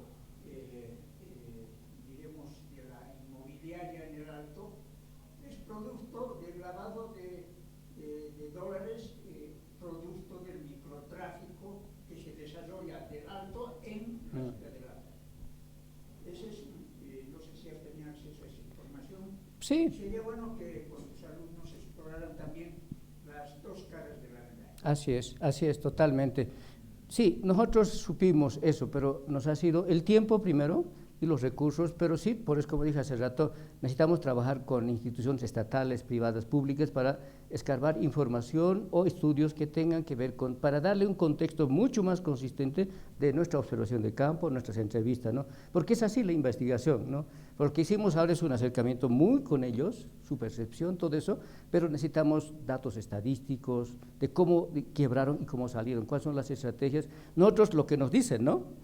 Lo que han dicho, cómo yo salí de, por ejemplo, la señora Agne, yo quebré la empresa 2 veces, pero aquí el detalle es que así como me gusta esta cosa y lo hago por gusto, tal vez es que debo tener las convicciones bien puestas para no hundirme uno y otra más. Y entonces de lo poco capital que tengo y de los que pueda tener relaciones con otros amigos y empresarios y banca, que se prestan también, ¿verdad? Y entonces pueden emprender otra vuelta y logran nichos interesantes y logran recuperar su empresa. Y ahí está, ¿no? Una fuente importante, pero necesitamos ese tipo de fuentes que tengan que ver con datos estadísticos, numéricos, matemáticos, económicos para sustentarle mucho mejor. Buenas noches. Bueno, mi pregunta va más que todo relacionada a lo que mencionabas, Pablo, cuando señalabas que hay alguno que es indianista, ¿no? Otro que tiene un pensamiento sobre los impuestos que relaciona con el Estado. Entonces, ¿cuál es la perspectiva política que han logrado ustedes palpar o explorar de estos camiris, ¿no? Al parecer no es como se dice tanto así como el Alto es un bastión del más al 70%, sino que hay varios matices, ¿no? Tal vez por ahí.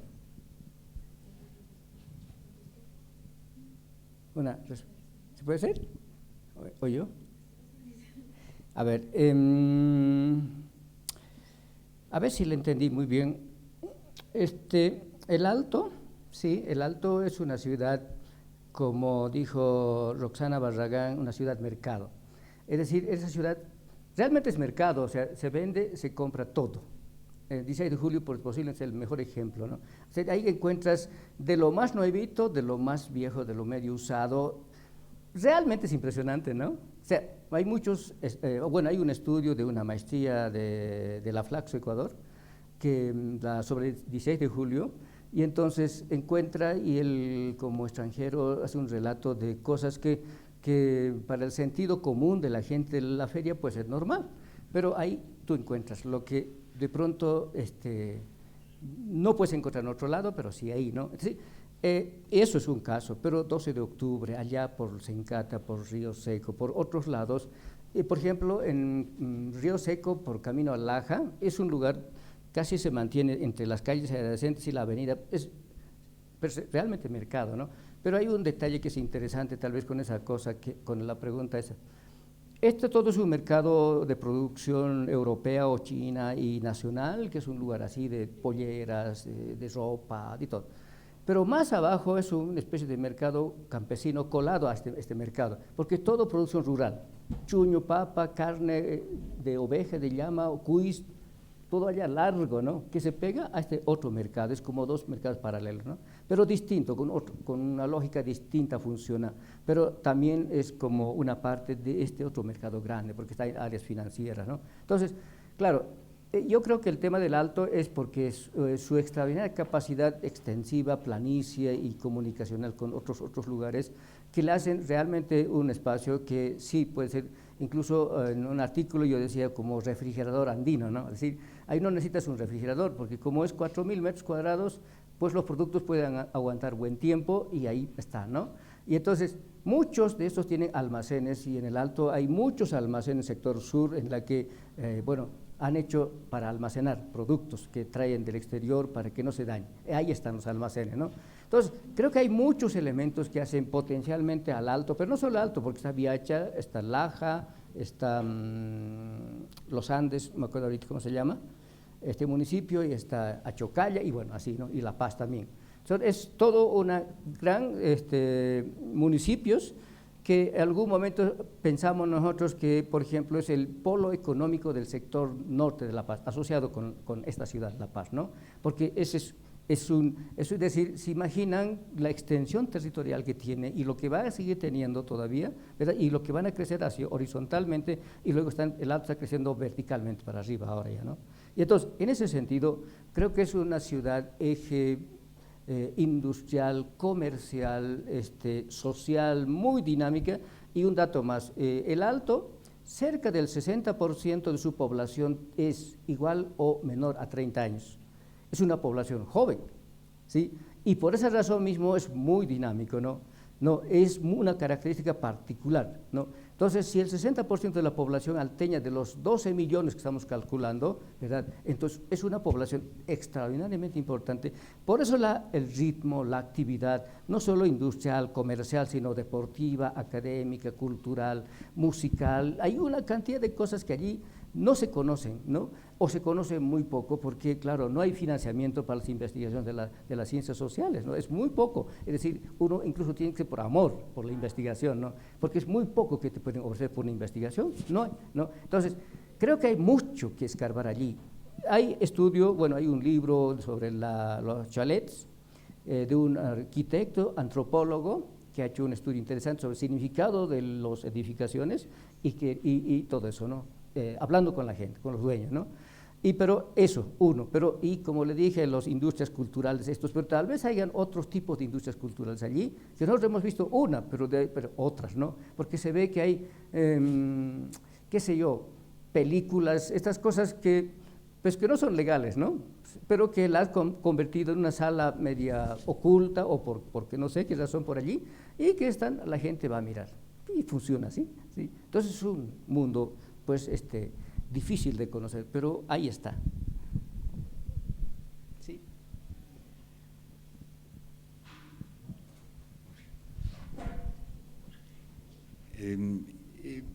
Bueno, es una pregunta muy larga, ¿no? Yo también una declaración en parte. Me parece que es interesante, si es un estudio exploratorio, es un buen estudio exploratorio porque ha dejado muchas preguntas y eso es lo importante de una investigación, ¿no?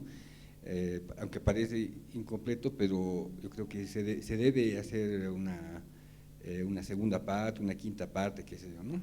Bueno, para empezar, yo creo que me siento muy orgulloso, ¿no? Yo también soy aymara, me siento muy orgulloso del color de mi piel, yo me siento muy orgulloso de mis antepasados aymaras, ¿no? A pesar de que hoy en día hay una narrativa que pretende destruir, ¿no?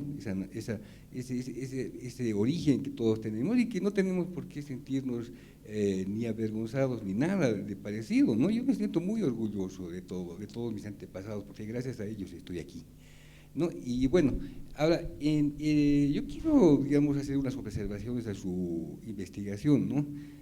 Por ejemplo, sería interesante que mejoraran sus categorías y sus definiciones, ¿no? Porque hablar de industriales es muy, desde un punto de vista conceptual, ¿no? Porque ¿acaso existe una industria metalúrgica en el Alto? No creo, no sé. ¿Existe una industria textil? No sé, no, creo que hay más ropa americana que le llaman, ¿no? ¿Hay una industria turística? No creo, es decir, no estoy diciendo que está mal, sino que es necesario aclarar esas partes, ¿no?, de la investigación. Ahora, en cuanto a uno de los objetivos interesantes que ha tenido su investigación es ustedes mencionaron en sus objetivos la relación ética, ¿no?, con el Estado. Sería bueno que usaran esa parte, por ejemplo, para no solo como investigación hacia la sociedad, sino también hacia los emprendedores del Alto, ¿no? Que sus emprendimientos tienen que servir pues para que mejore la ciudad, mejore la sociedad, ¿no? Porque no es cuestión de criticar al Estado, porque es gracias al Estado que financia, que subvenciona la gasolina, que subvenciona el diésel con el que fabrican y con el que funcionan sus industrias, que han instalado el asfalto en sus calles, es el Estado el que hace. El agua que han usado en sus construcciones es el Estado el que financia, ¿no? Entonces deben mejorar pues su relación con el Estado, no decir que hay que destruir el Estado o que el Estado es malo, sino que es el Estado el que les va a dar una mejor calidad de vida, ¿no? Yo voy al Alto y no encuentro un basurero, por ejemplo, donde botar la basura que digamos que yo he producido por alguna cosa que he consumido. Entonces sería bueno que tuviesen, que elevaran la calidad de vida, no solo, porque en realidad si hablamos de empresas no hay, ¿cómo se podría decir? No hay, en realidad la crítica en cierta parte tiene razón, ¿no? Porque no hay un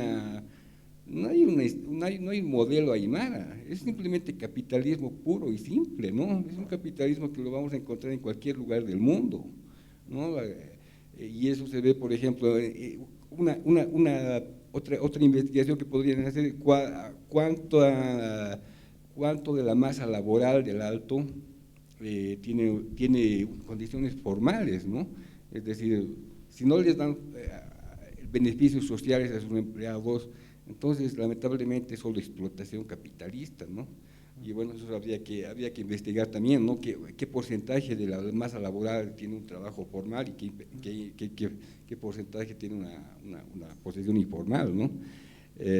Y bueno, sobre todo yo creo que habría que ver cómo elevar la calidad de vida, ¿no? Porque estamos hablando de seres humanos, de personas, no estamos hablando simplemente de enemigos políticos, ¿no? Estamos hablando de gente, ¿no?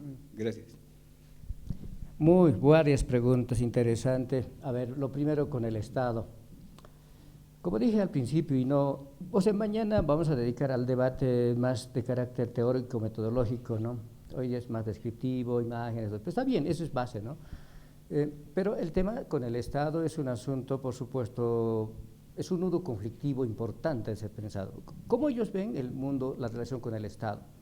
Ellos ven el Estado hay ratos como adversario hasta enemigo, porque los ven, sacan impuestos de todo y nada, ¿verdad? Y no hay incentivos, específicamente nada, ¿no? Es decir, ni mejora en aspectos urbanísticos de lo que pueden ellos producir, ¿no? Entonces, por eso al principio decía, estos grupos, tanto comerciales y estos industriales, son realmente que han crecido fuera del Estado. No han recibido un respaldo del Estado por ningún sentido, por ningún lado, sino que ellos han empezado a jugarse con estas rendijas, qué posibilidades jurídicas y algunos préstamos que puede haber, ¿verdad?, de modo en el Estado y que la tienen que devolver luego, y con los bancos privados, y entonces el Estado es un obstáculo porque no les permite incentivo. Ellos permanentemente reclaman que el Estado no ofrece ningún incentivo económico ni siquiera jurídico, ¿no?, o otro tipo de incentivos para, digamos, ellos aprovechar, porque ellos saben hacer todas estas cosas. No, ellos dicen, por ejemplo, que no necesitamos que el Estado nos dé plata, no necesitamos. Lo que queremos del Estado es que nos den ciertas posibilidades, ciertas garantías y cierto tipo de impulso, digamos, como todo Estado impulsa a ciertos grupos sociales, ¿no?, que les interesa hacer, pero ellos ven que eso no es así. Entonces, por eso es un grupo social que viene de fuera del Estado, hay datos en contraposición con el propio Estado, y como muchos de ellos tienen lecturas indianistas y cataristas, no todos obviamente, pero algunos, entonces les ve el Estado como ajeno al proyecto suyo, ¿no?, a ellos, ¿no? Y entonces, ayer decía, ¿no?, la generación joven, por ejemplo, la primera y la segunda generación, ellos quieren hacer economía y no quieren meterse en política. No, eso no es para nosotros, dice.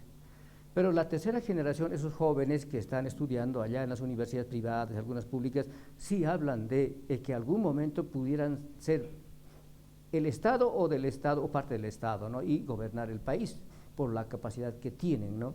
Entonces, el Estado sí es un asunto importante en la referencia de ellos, y entonces, pero le ven como un obstáculo. Ahora, es una opinión interesante este año que entrevistamos, ¿no? Para ellos, por ejemplo, el modelo social estatal que vivimos hoy, para ellos es un modelo socialista. Ellos dicen así, es socialismo, esto, ¿no? Entonces, pero yo le digo, no es socialismo, es socialdemócrata, liberalismo social, o algo así, ¿no? Puede ser teóricamente así.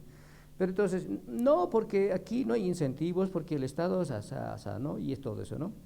Pero también tiene una especie de doble, es decir, que en este periodo de macroestabilidad económica ellos han podido hacer economía y han podido acumular economía y han hecho, ¿no?, lo que en otros momentos de crisis económica y política no lo han podido hacer, ¿no? Y que el Estado, en la forma como se presenta, indígena, autonómica, plural y todo eso, ¿verdad?, les da un cierto paraguas de consistencia en la relación con otras empresas y otros mercados, ¿no? Porque lo que pasa es interesante en esa figura, ¿no?, y tal vez la pregunta por ahí puede ser, no en el sentido racial, sino en el sentido cultural identitario. En cierto tipo de nichos de mercado internacional, ser aymara, o ser quechua, o ser guaraní, con capital económico y un producto propio, es novedoso, importante en esos mercados, ¿sí? Los otavalos en Ecuador hacen eso, producción artesanal de su producto cultural, ¿no? Eso llevan a Alemania, a Suiza y otros países, ¿no? Y es un producto, o ese producto, bueno, ya no solo es artesanal en el caso de Ecuador, en Otavalo es industrial, esos productos que hacen, está hecho a producción de máquinas, ¿no?, y trabajadores. Entonces, pero esos son productos culturales indígenas, otavaleños, y en los mercados extranjeros eso es sumamente demandado. Y entonces una posibilidad de comercio con esos productos suyos muy propios, y por eso es que ellos pueden viajar en aviones. En Quito uno normalmente ve los señores otavalos con su jepe blanco grande, ¿no?, cargado como una maleta grande, una extra para la maleta del avión, y con esas subiendo los aviones con destino a Estados Unidos, a Londres, a París, a Bélgica y a algunos de esos lugares, ¿no?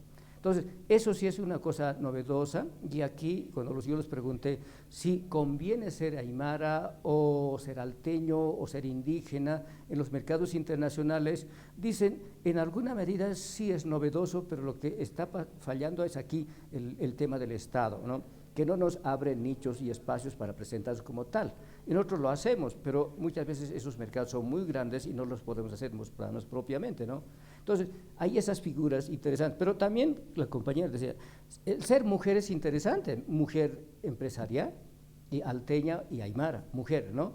Porque claro, como ellas dicen, este mundo machista, que ahí no nos ven como empresarias, de pronto como simplemente trabajadores, cosas así, pero yo me presento en Estados Unidos, pues soy empresaria alteña, chaparrita, todo lo que ustedes quieran, pero soy empresario, ¿no? Y así me lo tienen que tratar.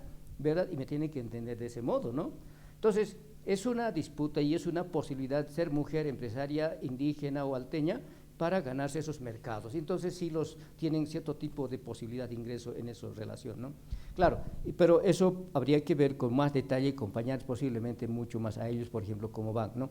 Entonces, eso en primer sentido del Estado, mercado y ellos, ¿no? Ahora, en otro sentido, el aspecto político también con el Estado, por ejemplo, ellos reclaman mucho y lo dicen abiertamente, estos de los chalets, ¿no? Y también de los emprendimientos industriales. Si el Estado nos incentivara en la producción de chalets que tenemos, que son nuestra propia inversión con préstamo de bancos y todo eso, si no nos pudiera cobrar impuestos como nos cobra impuestos aumentado ahora por la manera elegante, ¿no? Si nos pudieran dar una ventaja de que estamos embelleciendo la ciudad y entonces nosotros pudiéramos hacer con mucho más gusto otras tantas construcciones y así incentivar a todo un grupo social. Entonces el Alto tal vez ser como una ciudad, tal vez no así exageradamente como la de en Estados Unidos, ¿cómo se llama? Que esta ciudad es sumamente luminosa y mercado, ay me he olvidado, Las Vegas así. Entonces, podría ser algo así, entonces podría ser una ciudad turística, porque ellos lo que buscan es que sea una ciudad turística. Y quieren que el turismo extranjero llegue aquí, ¿no? Y hay redes turísticas, por si acaso, que visitan chalet, por acá, por allá, y redes que llevan a la gente, ¿no? Pero eso sí, esos incentivos no son extraordinariamente importantes, son emprendimientos privados particularmente, ¿no? Entonces el Estado, nada, el Estado es un ausente, ¿no? Y eso en términos políticos le es muy, muy molestoso, ¿no? Pero tampoco están de acuerdo con otro tipo de grupos sociales que puedan ser como amenaza hacia su condición étnica, cultural, ¿no? Y eso ellos en cierto modo han dicho, han mostrado, ¿no? Y claro, y en esa relación se refieren, por ejemplo, al movimiento de Camacho 2019, aunque fueron ellos parte de digamos, expectante, luego entraron en actividad, pero no lo ven con una posibilidad de éxito con un gobierno de ese tipo, ¿no? Le ven a la amenaza, a la forma como han logrado conquistar su capital económico, todo eso. Entonces, ¿verdad? Tienen muchas dudas. Algunos pueden tener cierta relación muy instrumental, ¿no? Con empresas, pero en términos propios son que como muy autónomos, quieren ser lo propio, ¿no? Quieren constituir lo suyo y creo que lo tienen para eso, ¿no? Creo que podemos decir algunas de estas cosas en relación Estado, política, industria, comercio, posibilidad de negocio y otros asuntos.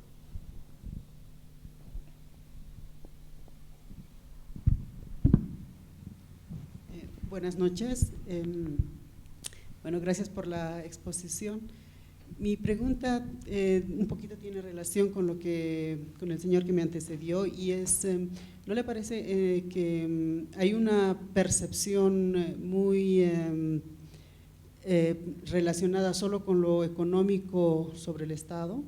Porque, por ejemplo, usted señala que no hay apoyo para la investigación o que, bueno, la sociología en tanto a una disciplina académica no tiene ese apoyo económico ni por parte del Estado ni por parte de los camiris, diría yo, ¿no?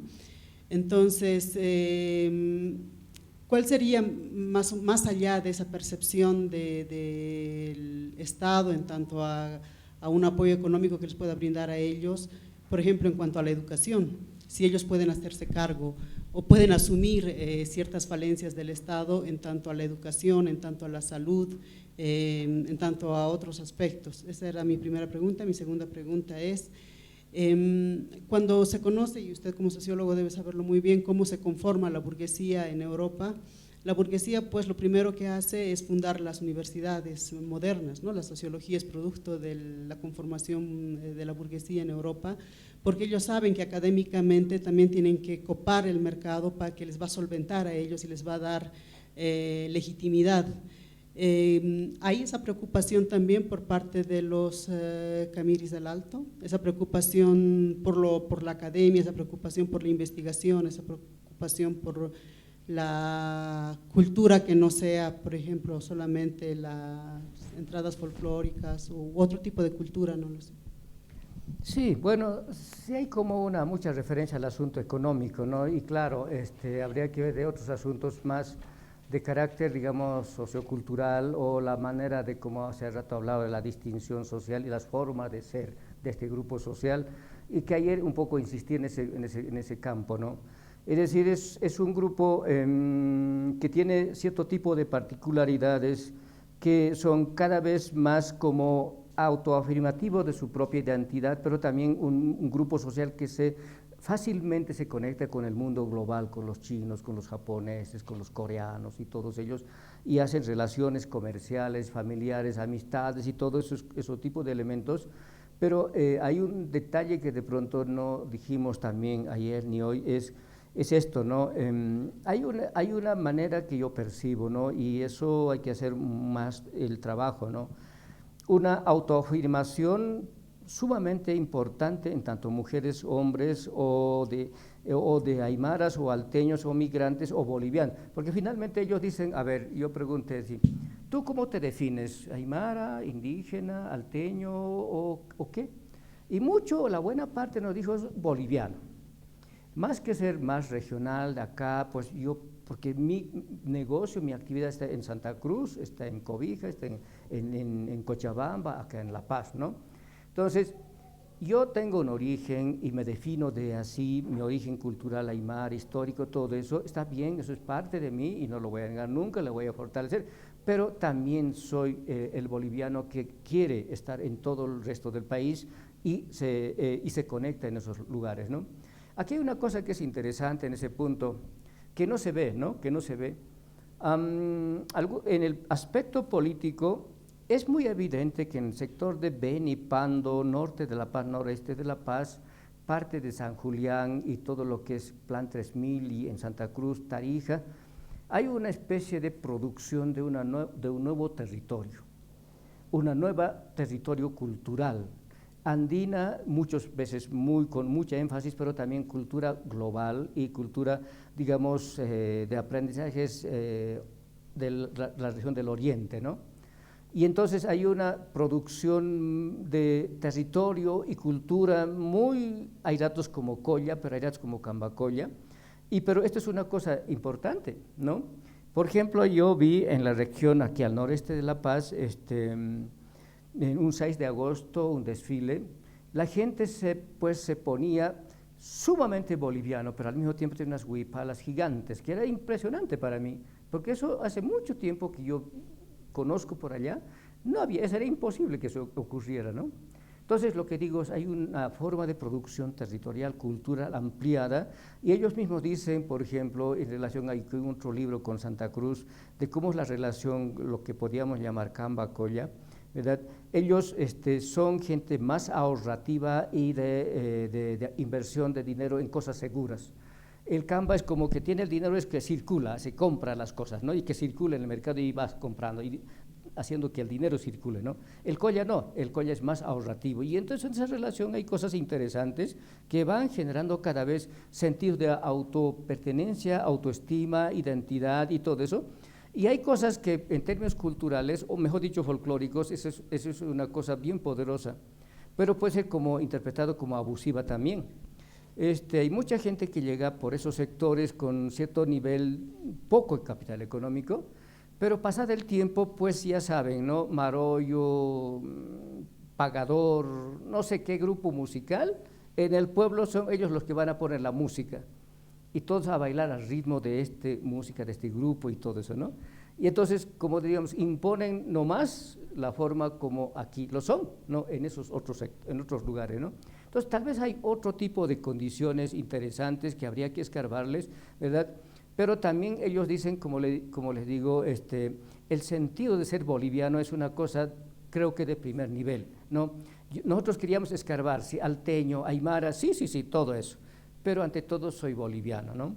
Y ahí va, digamos, construyendo lo que podríamos decir una especie de una nueva producción de lo boliviano. Si no es una manera anterior de lo boliviano, es otra, distinta, ¿no? Hay otro libro que escribí sobre subjetividad social, pero es otro tema.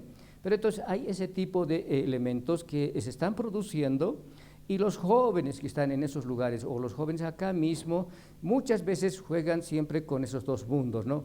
Primero puede ser, o cualquiera de los dos, muy modernos o muy occidentales, si quieren, ¿verdad? Pero al mismo tiempo puede ser muy aymaras, muy alteños, muy andinos, o muy bolivianos, y están jugando con los dos lados, ¿no? Hay un estudio sobre jóvenes en el Alto Bueno hace rato, ¿no? De que pueden ser un momento con zampoña o quena, y luego con rock o con otro grupo musical, cruzan uno y otro fácilmente y pueden vivir los dos, ¿no? Y no hay problema. Pero en esa relación es que van produciendo lo propio, y creo que esa es la novedad, ¿no? Y es difícilmente comprensible, hay ratos cuando uno no entiende en esos lugares, porque parecen nomás ser jailones en algún caso, ¿no? Pero luego parecen sumamente aymaras, hasta muy radicales. Quieren a Tupac Katari pues como el gran líder, ¿no? Pero claro, ¿y por qué lo quieres así? Porque bueno, pues podemos tener recursos económicos y ahí está, ¿verdad? Entonces, pero no son propiamente políticos, pero eso es lo que ellos leen, ¿no? Es decir, hay un juego fuera de lo económico, identitario, político, creo que interesante, y que nosotros, el tema es grande, ¿no? Es grande, pero pues nosotros estamos ahí, digamos, tratando de entrar con elementos industriales, identitarios, ética de trabajo, formas sociales y todo eso, pero se abre cada vez el tema grande, y hay que delimitar posiblemente con más detalle para ver, pero tampoco queremos perder un estudio de caso muy concreto porque pierde el contexto, ¿no?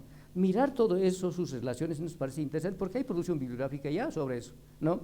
Y el trabajo que tenemos nos parece también interesante, pero sí hay que tener una mirada de unas líneas o variables claramente definibles para que quede, digamos, puntos claros, pero con esa mirada de lo general o global, ¿no? No sé, creo que ya llegamos a las 8 de la noche y pues nosotros les quedaríamos otra vuelta nuevamente, infinitamente agradecidos por la presencia suya, varios que se fueron.